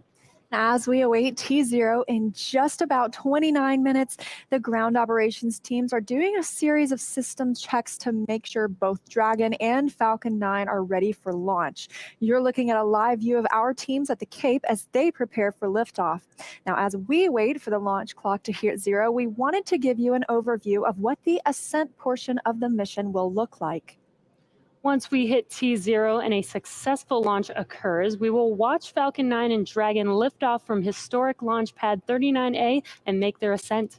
At about 50 seconds into flight, Falcon's 9 engines will throttle down to help pass through the period of maximum dynamic pressure on the rocket, or what we typically refer to as max Q. It's worth noting that once we hit max Q, the vehicle will be going supersonic. Once we are through the period of maximum dynamic pressure, we can throttle up our Merlin engines again. And from there, at about 2.5 minutes into flight, we have a series of 3 events that will happen in rapid succession.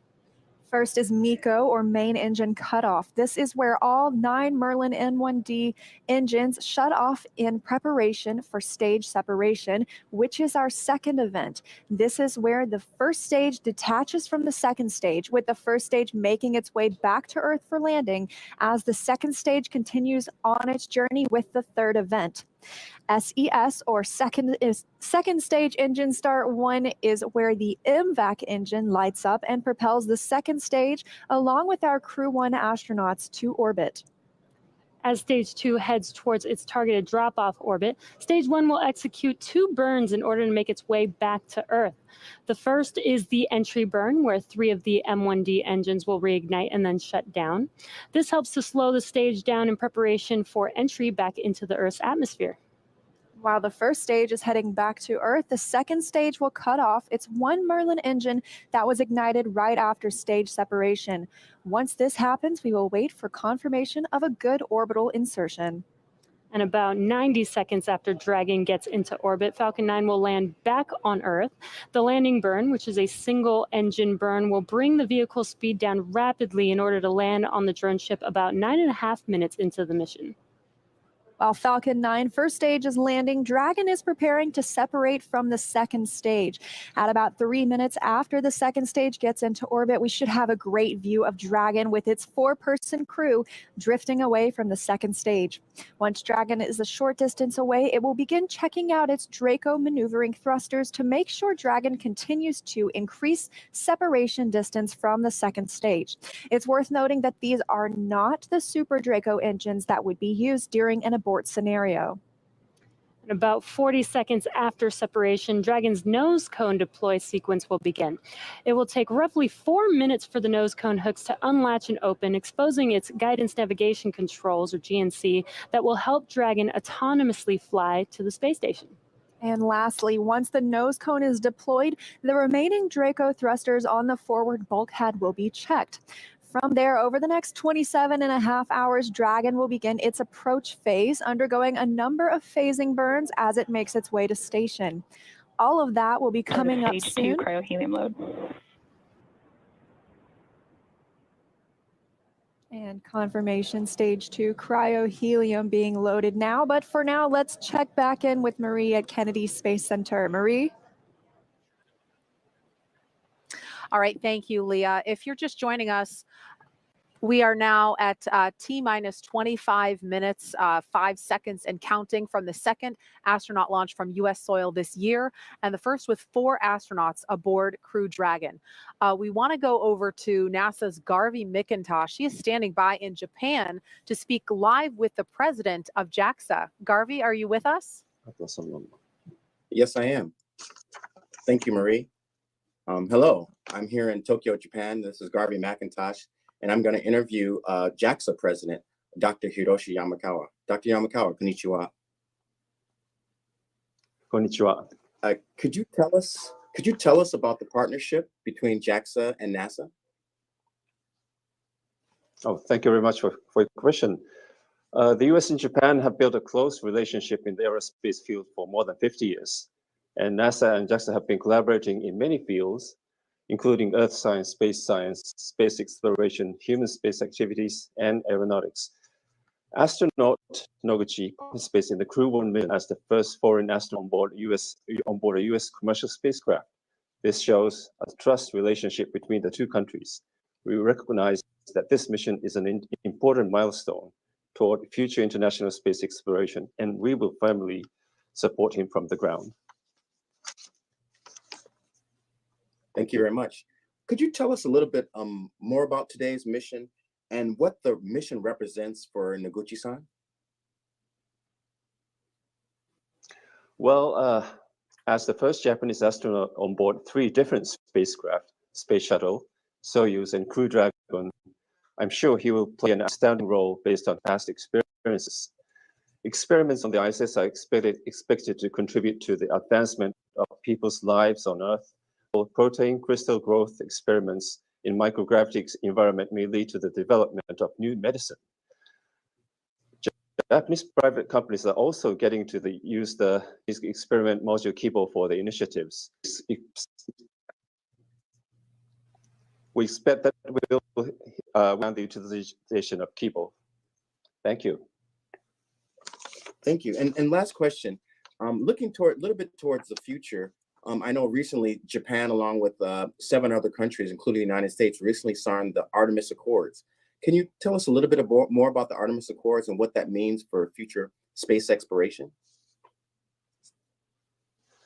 Well, last month in October, the Japanese government signed the Artemis Accords, representing the strong partnership as one of the first countries to join in the future international space exploration. Well, I think Japan has expertise in human and robotic space technologies accumulated through our experiences, TV and Hayabusa 2. And we continue to move forward with technical considerations with NASA and other international partners. In addition to the field of human spaceflight, we will continue and deepen our cooperation with NASA and our international partners in order to explore the new era of space and contribution to our society on Earth. Thank you very much. Well, thank you very much, and arigatou gozaimashita. Thank you for your time this morning, and I'll pass it back to you, Tahira. Thank you. All right, so we just took a look at numbers across all of our social channels, and there are over 500,000 people tuning into this broadcast right now. And the hashtag Launch America is trending at number 20 on Twitter, last time we checked. And Marie, Kate, Nicole, I've got some great photos rolling in, and I have a few that I just have to share right now. So take a look at this first one. We've got this little explorer asking if there's room for one more on the mission. I love it. I know. Let's go to the next one. We've seen so many cute space pups today, and this corgi and its little NASA onesie is just the icing on the cake. Yes. I can't get enough space dogs, so. Okay, let's go next. How incredible is this little patriotic astronaut holding the flag? Now, y'all, this one definitely made me pretty emotional the first time I saw.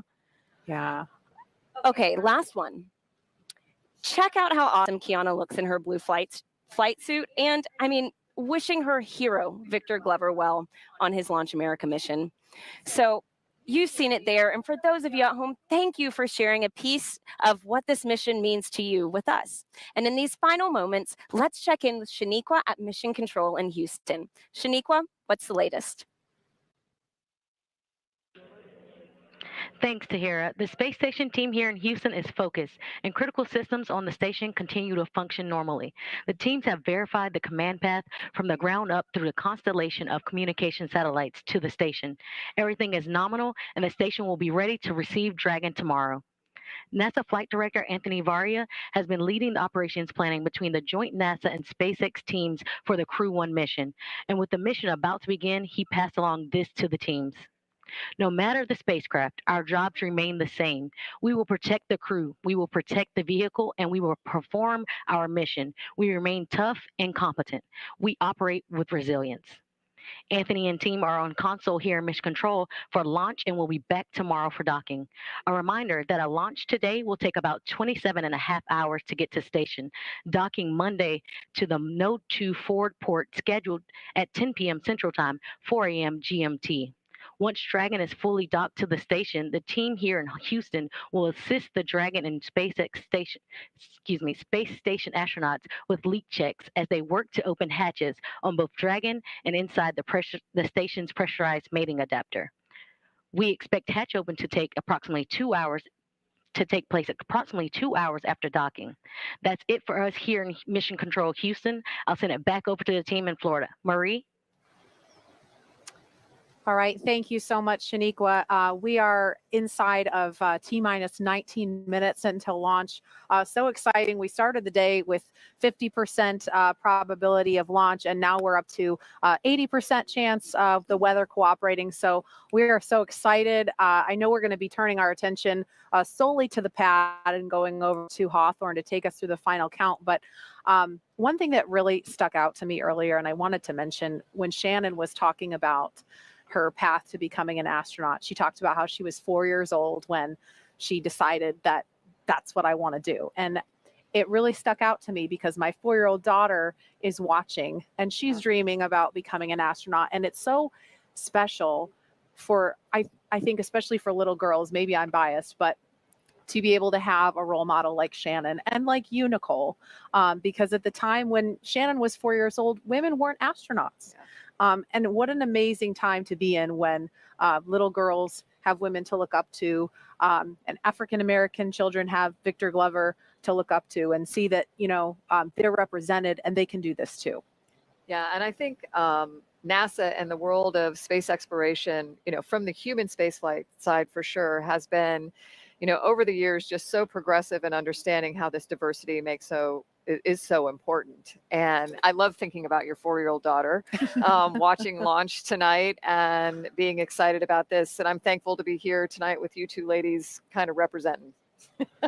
I'm super excited. Yeah. I have seen SpaceX launches before. I've seen shuttle launches before, but I've never been this close to the launch pad. And my palms are sweaty with excitement and it's going to be incredible. Night launches here, they just light up the sky. And so yeah. I'm super excited and I can't even imagine, I think a lot about Victor Glover this evening, because as we said before, this is his first time going to space. He has thousands of hours as a test pilot, like a super impressive resume. And this is his first time going to space. And I'm so excited for him to be part of this mission and get to go to the ISS after a long wait. Yeah. And that is a beautiful destination. Let me just tell you that they, the four of them are going to, do amazing work there. And it's been mentioned a couple times before, this partnership that we have that's allowing us to do such incredible things that are just ultimately about improving life on Earth. It's very cool. Absolutely.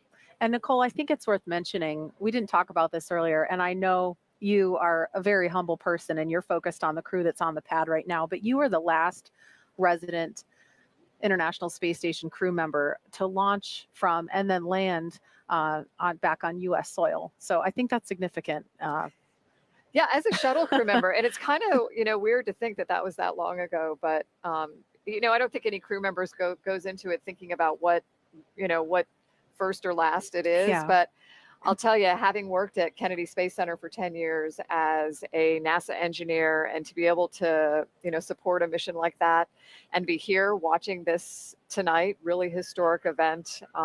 This is the place where we learn, that there is a solution to every challenging problem. And in the words of a person I mentioned earlier, Mr. Honeycutt, here's how we can, not why we can't. And that's what we saw go on tonight as well. Absolutely. And with T-minus 15 minutes, 10 seconds and counting to liftoff, we want to focus in on the pad as we proceed through the final stretch of the countdown. We will turn it over to Hawthorne to take us through launch at 7:27 this evening, Eastern Time. John? Thanks, Marie. As Marie mentioned, everything is looking good for launch of Falcon 9 and Dragon. It's going to come at 27 minutes and 17 seconds after the hour, just a little under 15 minutes from now. We began propellant loading on Falcon 9 on time at T-minus 35 minutes. You may have heard earlier the call out. The fuel is completely loaded on the second stage. So the RP1 kerosene fuel is complete. We also got the start right on time 2 minutes ago of liquid oxygen loading onto the second stage. Now on the first stage that you can see with the white plumes coming off of it, fuel loading is continuing. We're about half complete with fuel load. That'll finish in 8 minutes at T-minus 6. Now densified oxygen, the liquid oxygen, continues to load on the first stage. That'll come down and finish about T-minus 3 minutes. And then, as I mentioned, the second stage has just begun liquid oxygen loading just 2.5 minutes ago. That will continue all the way down to T-minus 2 minutes. Now, currently, Eastern Range is go. Everything continues to look good. And the weather, as we said, has continued to cooperate. You can talk about it. You can't do much about it. But tonight, it looks like all conditions are good on the weather. And finally, Dragon, the Dragon mission director and team, they are reporting no issues. They've completed the communication checkouts earlier in the countdown. You can see the crew access arm is retracted away. What you have left now is just the strong back alongside of Dragon you can see on your monitors. We have armed the launch escape system. The crew is strapped in and they are ready to go. Their next major event's coming up at T-minus 10 minutes. They're going to get final instructions relayed to them.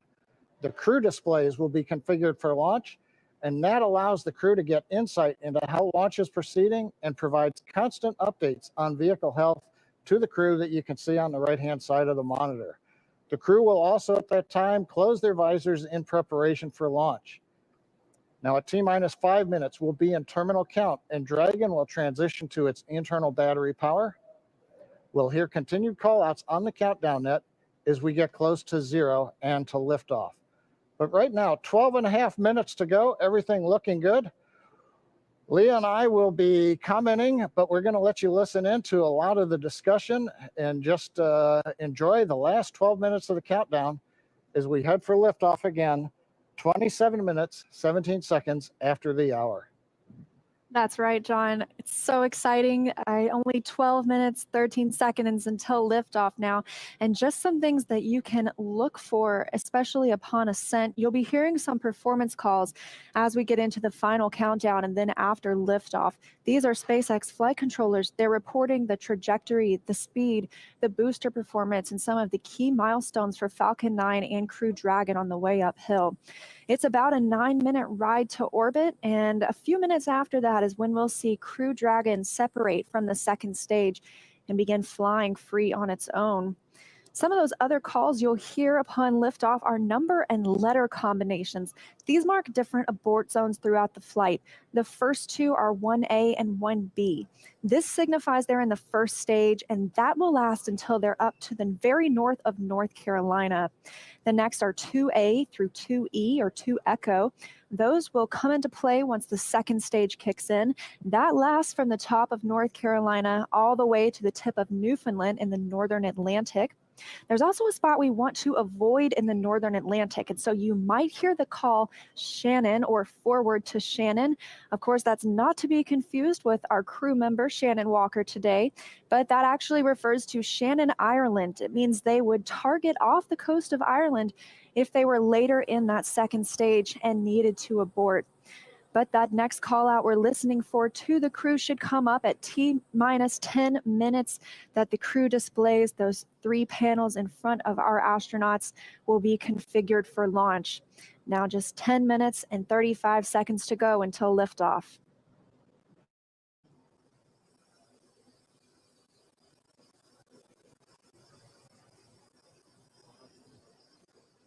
Also, as John and I mentioned, that stage 2 fuel load is complete. Stage 1 is at about 90%. Liquid oxygen load on the second stage is about 40%, and on the first stage, about 85%.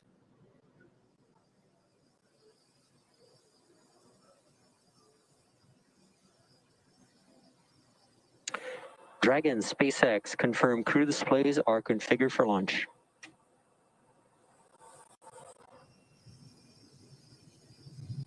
And SpaceX, this is Dragon. Displays are configured for launch. Copy, Resilience. We're honored to have you as our crew as we begin operational missions to the ISS. Have an amazing trip and know that we are all for one. Thanks, Jay. And to all the people at NASA and SpaceX, by working together through these difficult times, you've inspired the nation, the world, and in no small part, the name of this incredible vehicle, Resilience. And now it's time for us to do our part, Crew One for all. Copy all. Thanks, Hopper. That was the voice of Commander Mike Hopkins confirming those crew displays are configured.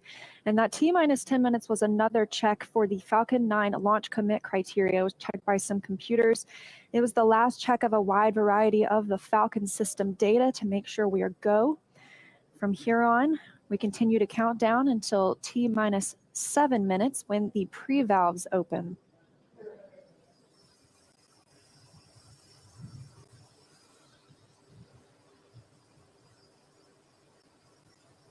T-minus 8 minutes, 30 seconds and counting. As Liam mentioned, the next major event at T-minus 7 minutes, we will open the pre-valves. Currently, the Merlin engines on the first stage are isolated by valves that are between the propellant tanks and with the Merlin engines. We'll open the pre-valves. That'll allow us to begin passing a small amount of liquid oxygen through the inlet of the turbo pumps. That'll chill them down to get them ready for when we bring the pumps up to full speed at T-minus 2 seconds. We want to make sure that the pumps are chilled so that there's not any opportunity for the liquid oxygen to possibly get in contact with a warm pump and turn into gas, something you want to avoid on a turbo pump. 7 minutes and 40 seconds now to liftoff. We're still watching those fuel levels tick up, and in the first stage, we're almost at 100% of that densified kerosene. As we mentioned, second stage is full. First stage fueling should be complete for that RP1 at about T-minus 6 minutes.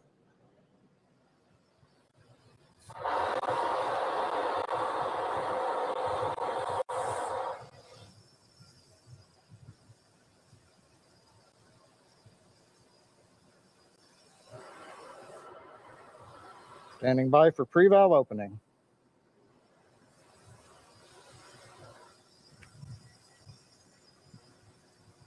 Stage 1 engine chill has started. And there's the call out.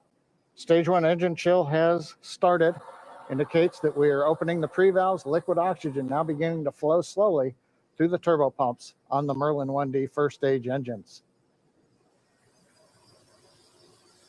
Next call out should be in about 30 seconds from now. We'll be looking for stage 1 RP load complete. That's the densified kerosene, that fuel on the first stage, already full on the second stage, and we'll still be loading liquid oxygen up until about 2 minutes prior to liftoff on the second stage.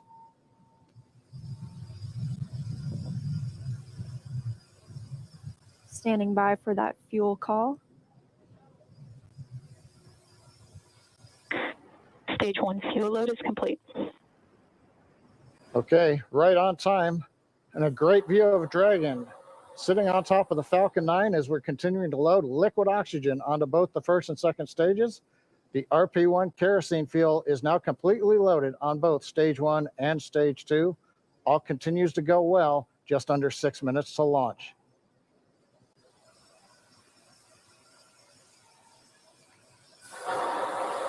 In about 30 seconds, we'll enter terminal count. Dragon's onboard computers will take control of the vehicle. Both fuel on first and second stage is complete, and liquid oxygen loading continues with the second stage at about 80%, first stage at 95%. Something else you might notice is water rushing the pad shortly before liftoff. That's to suppress the sound and keep any sound from imparting a load on Crew Dragon as it prepares to lift off. Dragon is in configure for terminal count. Dragon is on internal power. Falcon 9 propellant tanks are pressurizing for strongback retract. Good confirmation that Dragon is on internal power. And now we'll be looking for a major milestone before we launch today. That'll be the strongback retract. John, you want to tell us a little bit more about that? Leah, if we get a close-up of the Dragon at second stage. Strongback is retracting. We've heard the call out, strongback retracting. That's a two-step sequence. First, there are clamp arms around the very top of the second stage. You can see one of them just above the gaseous oxygen vapors coming out of the second stage. Those arms will open up, and then just inside of T-minus 4 minutes, once the arms are released, we'll begin to retract the strongback alongside the vehicle. It'll move back 2 degrees in position, and by about T-minus 3.5 minutes, we ought to be finished with that. The strongback will retract to 45 degrees away from the rocket once we hit T0 as part of the liftoff sequence.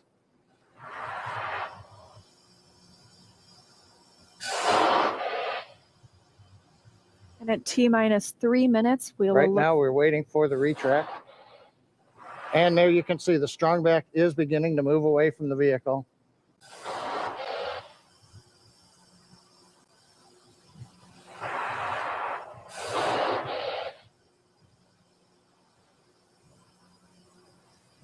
And it looks like we are just about into the required pre-launch position, just a couple degrees away from the Falcon 9 and the Dragon capsule. But right now, T-minus 3 minutes, 8 seconds, everything continues to be go on Dragon and Falcon 9.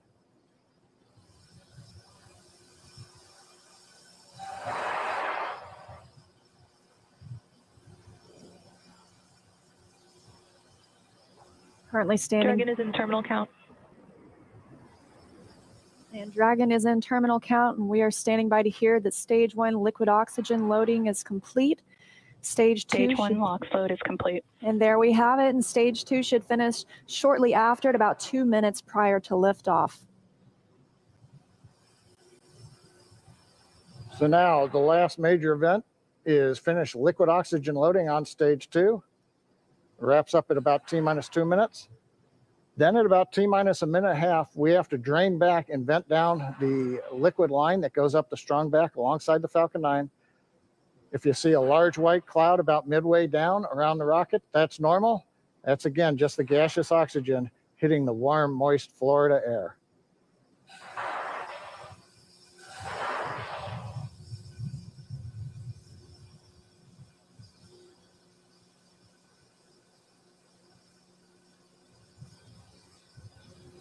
Stage 2 lock float is complete.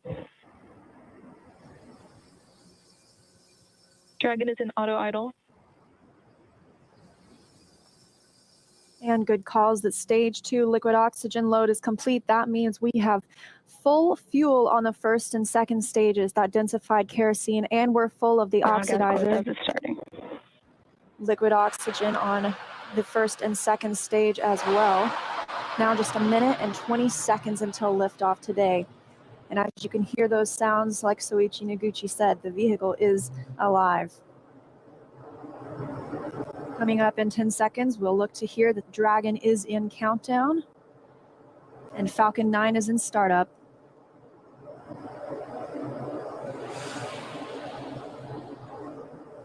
Dragon is in countdown. FTS is armed. Falcon 9 is in startup and is now controlling. 50 seconds now until liftoff. That FTS you heard is flight termination. Dragon, SpaceX, go for launch. SpaceX, this is Resilience. Roger, go. Go for launch, and at 37 seconds, the International Space Station flying over Kennedy Space Center. All for one, Crew 1 for all. Crew Dragon poised to go catch it. 20 seconds till liftoff. T-minus 15 seconds. Falcon 9 is configured for flight. 10, 9, 8, 7, 6, 5, 4, 3, 2, 1, 0. Ignition.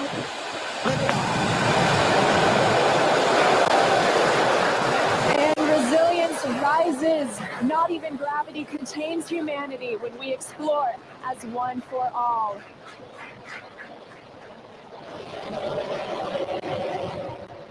And 1D propulsion is nominal.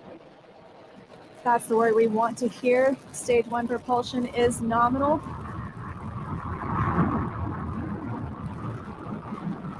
As 30 seconds into this historic mission, flying crew on board Dragon and Falcon 9.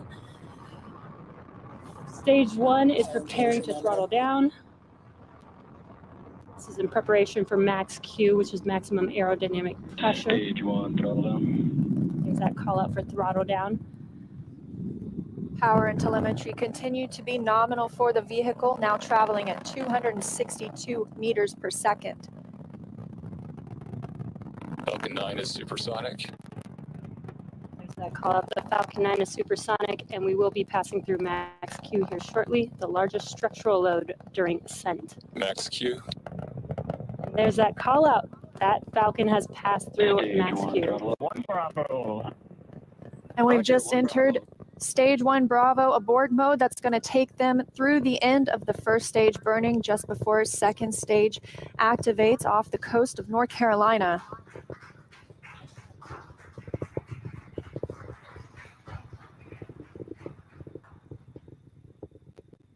T plus 1 minute and 40 seconds into flight. Dragon and Falcon 9 traveling 709 meters per second.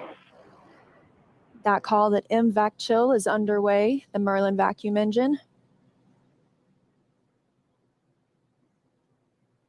Now with the call out of MVAC de-chilling, similar to what we saw in the first stage Merlin engines, the second stage engine being prepared for its ignition coming up in just over 30 seconds from now. We're a half a minute away from 3 quick events in rapid succession. We're going to get main engine cut off. The 9 Merlin engines will throttle down and then shut down.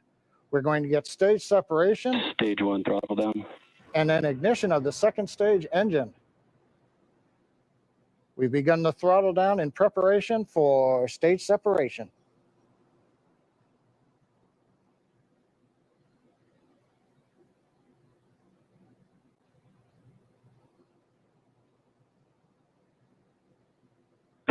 And we have 2 Alpha. Stage separation confirmed.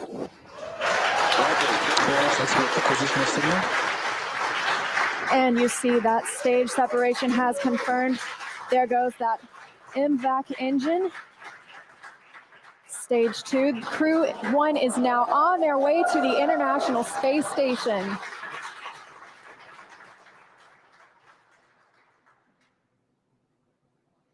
On the right side of your screen, you see stage 2 continuing to burn. Over on the left-hand side is stage 1 preparing for its return to Earth. Currently on the left side, you can't make out much. It's a couple hours after sunset in Florida, but the grid fins have deployed on the first stage. The first stage is now unpowered, but with the velocity it had, it continues to coast up to an apogee before it begins to descend back into Earth's atmosphere. Now, as we watch, maybe we'll see the lights of Florida or the eastern seaboard in the background, but otherwise there's not going to be much to see. On the right-hand side, Dragon, SpaceX, trajectory nominal. you can hear the call out. Trajectory is nominal. Nominal trajectory. And we've heard the call out Bermuda. That means Bermuda ground station has the signals from the second stage of the Dragon and Falcon 9. We're still continuing as stage 2 burns to listen for those abort zones. We are now in 2A through 2E to Echo, taking us up over the northern Atlantic.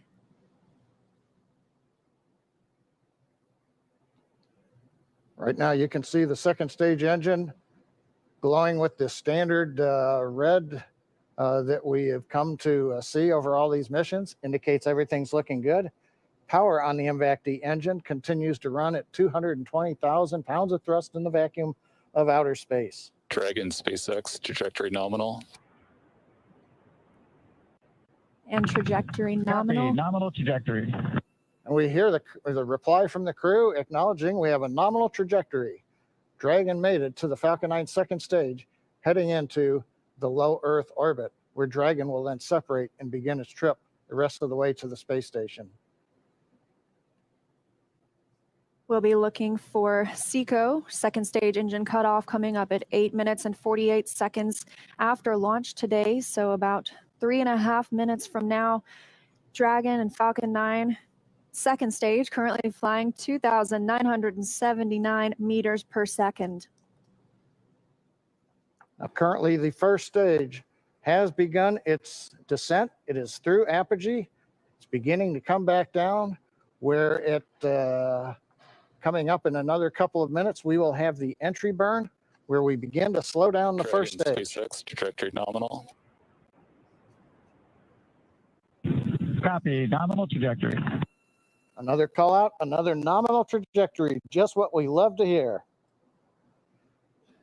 That voice you're hearing on board Dragon, that's Commander Mike Hopkins, speaking for our 4-person crew as they continue their journey now 6 minutes and 12 seconds after liftoff. Trajectory still nominal. And Leah, you can see on the indicator altitude, 201 kilometers. We're now beginning to essentially level out and pick up velocity to get us into low Earth orbit.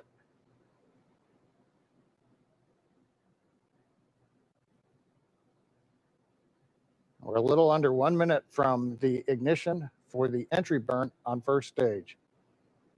And we're about 2 minutes away. Dragon, SpaceX, trajectory nominal. Copy, nominal trajectory. Great news, now 7 minutes after launch. Second stage engine continues to burn, everything looking good. And we'll see that continue to burn for another 1 minute and about 38 seconds. Right now on stage 2, the crew's getting about a little more than 2.5 Gs of acceleration. First stage preparing to ignite for the entry burn. Stage 2 FTS is saved.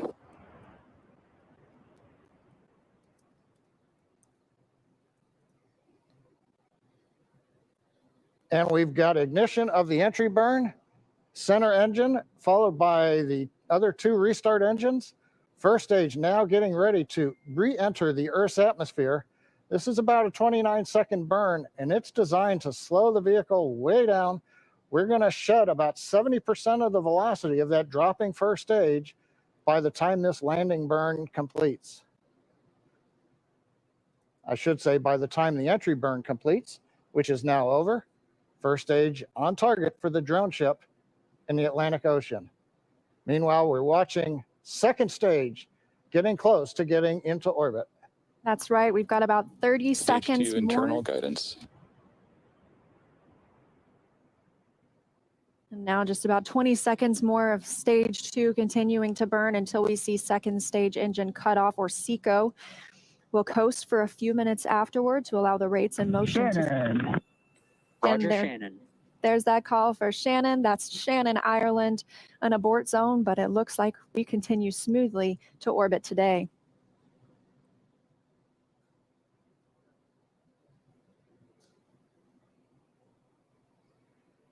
MVAC shutdown. And we've got shutdown of the second stage engine on time.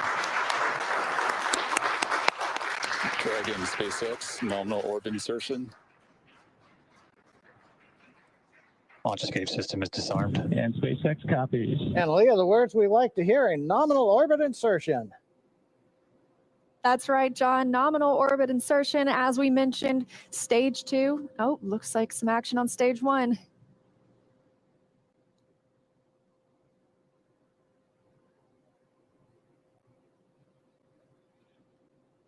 And I believe we've had a touchdown on the drone ship. We've got stage 1 has touched down on the drone ship in the Atlantic Ocean. But now the more important news, second stage is in orbit, right where we want, right on time. And we're getting ready for our next major activity, which will be Dragon spacecraft separation. Now, currently on the second stage, we are essentially venting pressure, purging the engine out, making sure everything is quiet in preparation. Take a look. That's inside Crew Dragon right now. Our Crew 1 crew now coasting in low Earth orbit, still attached to that second stage. In just a couple of minutes, we should see that second stage separate and Crew Dragon will be flying free. Leah, the mission timer shows 90 seconds to Dragon separation. Currently, Dragon is flying at 27,000 kilometers an hour.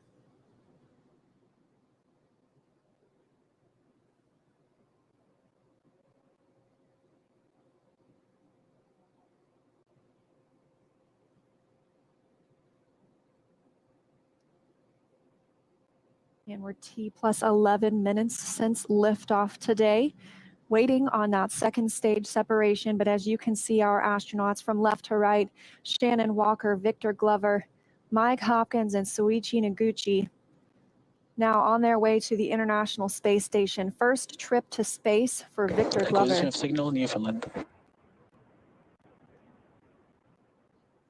And that call out, acquisition of signal in Newfoundland. That means the Newfoundland ground station is now receiving telemetry from Dragon. This view inside Mission Control Hawthorne. Teams continuing to monitor the vehicle, now traveling at almost 27,000 kilometers an hour.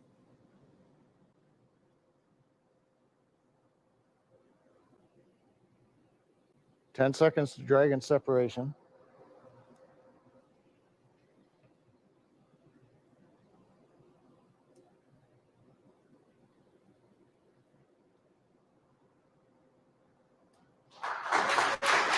Dragon separation confirmed. And separation confirmed. You can see that second stage departing. Crew Dragon leaving it behind. Separation confirmed. Now 12 minutes, 25 seconds into today's flight. Our next thing we'll be looking for is nose cone deploy. Our hooks will start to open on the nose cone and reveal those forward thrusters underneath.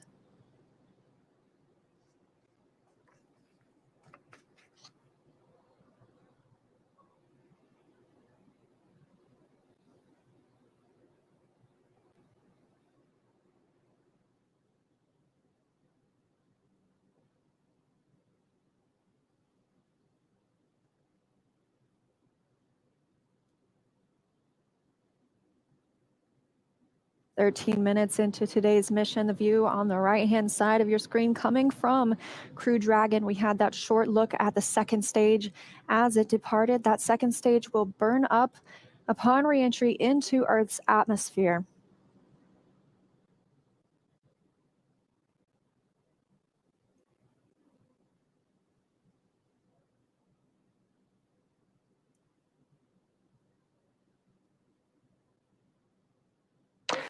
Dragon SpaceX, we see nominal service section DIRECTO checkouts and the humidifier activation.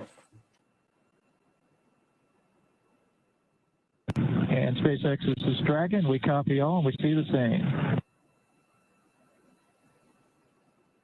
Confirmation from teams on the ground and the crew. You can see them monitoring those 3 display panels, monitoring their journey to the International Space Station and where they are in the world right now, or over the world, I should say.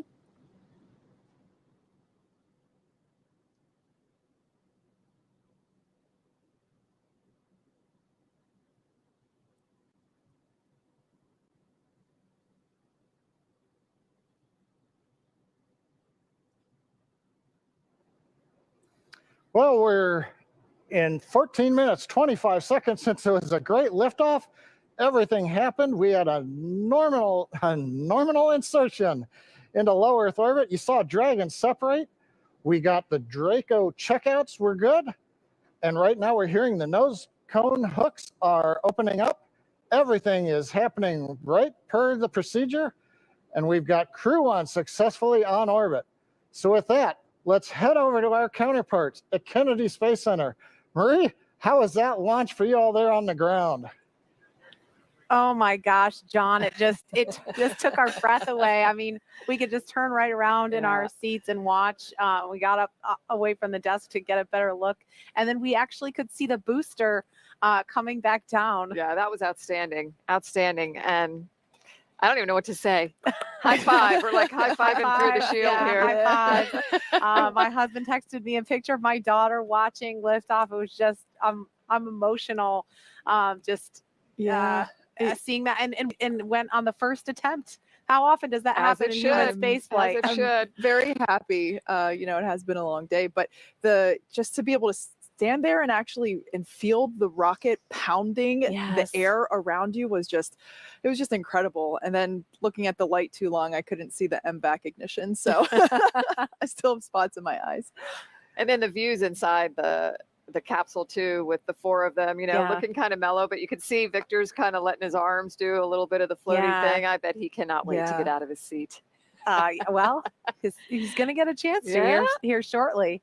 So he's officially on his way on his first space flight. So Incredible. Victor, Mike, Shannon, and Soichi are now on course to arrive at the International Space Station just tomorrow, Monday, November 16th, around 11 p.m. Eastern Time. And we're going to stay live on air for continuous live coverage along their entire ride to station. Though our coverage here at Kennedy Space Center will conclude, we're going to turn it over to the teams in Hawthorne and Houston to take us through the next phases of the Crew 1 mission, all the way through hatch opening and a welcome ceremony for the crew. Now, for those of you watching online via YouTube, take a look at the description below the video. There you'll find the new link for our Crew 1 rendezvous phase, and we'll be continuing live coverage at that new location shortly.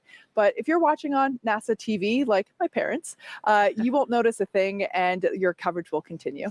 That's right. And as you follow along, we also invite you to tune into a post-launch news conference at 9:00 p.m. Eastern Time, right here on NASA TV, where NASA and SpaceX will take questions live. And in addition to NASA TV, of course, you can always follow along on Twitter at @NASA and nasa.gov for continuous mission updates. We thank you all so much for watching. To all of our commentators, Nicole, special thanks to you My for being pleasure, here. ladies. Let's do it again. Oh, please. Yes. Well, we'd love to have you back. Here now are some highlights from the incredible journey that's just begun. Here's our first live look inside the suit-up room. Crew Dragon Commander Mike Hopkins was born in Lebanon, Missouri. Pilot Victor Glover is a native of Pomona, California. And mission specialist Shannon Walker is from Houston, Texas. Mission Specialist Soichi Noguchi is from Yokohama, Kanagawa, Japan. And here they come, walking down the hall. Everyone's looking quite peppy there. Yeah, so cool. They're looking for people. They're looking for the people that have helped them all along the way too, and want to make eye contact. Here they come. The Crew 1 astronauts now beginning their journey to the launch pad ahead of this historic mission to the International Space Station. This is Core on Countdown 1 for timeline. The crew is departing for the pad on schedule. This is chase car, so you can be along with the crew every step of the way. It's kind of like the pre-flight, right? The walk around your vehicle before you get in and fly. I love this shot. Yeah. You know, when this was being designed, it was definitely a forward-thinking design. And you can see on your screen the crew beginning the ingress process already. They are checking to make sure the suits are ready. They're helping them connect the umbilicals. They're buckling them in. And Dragon SpaceX hatch is closed. 5, 4, 3, 2, 1, 0. Ignition. And resilience rises. Not even gravity contains humanity when we explore as one for all.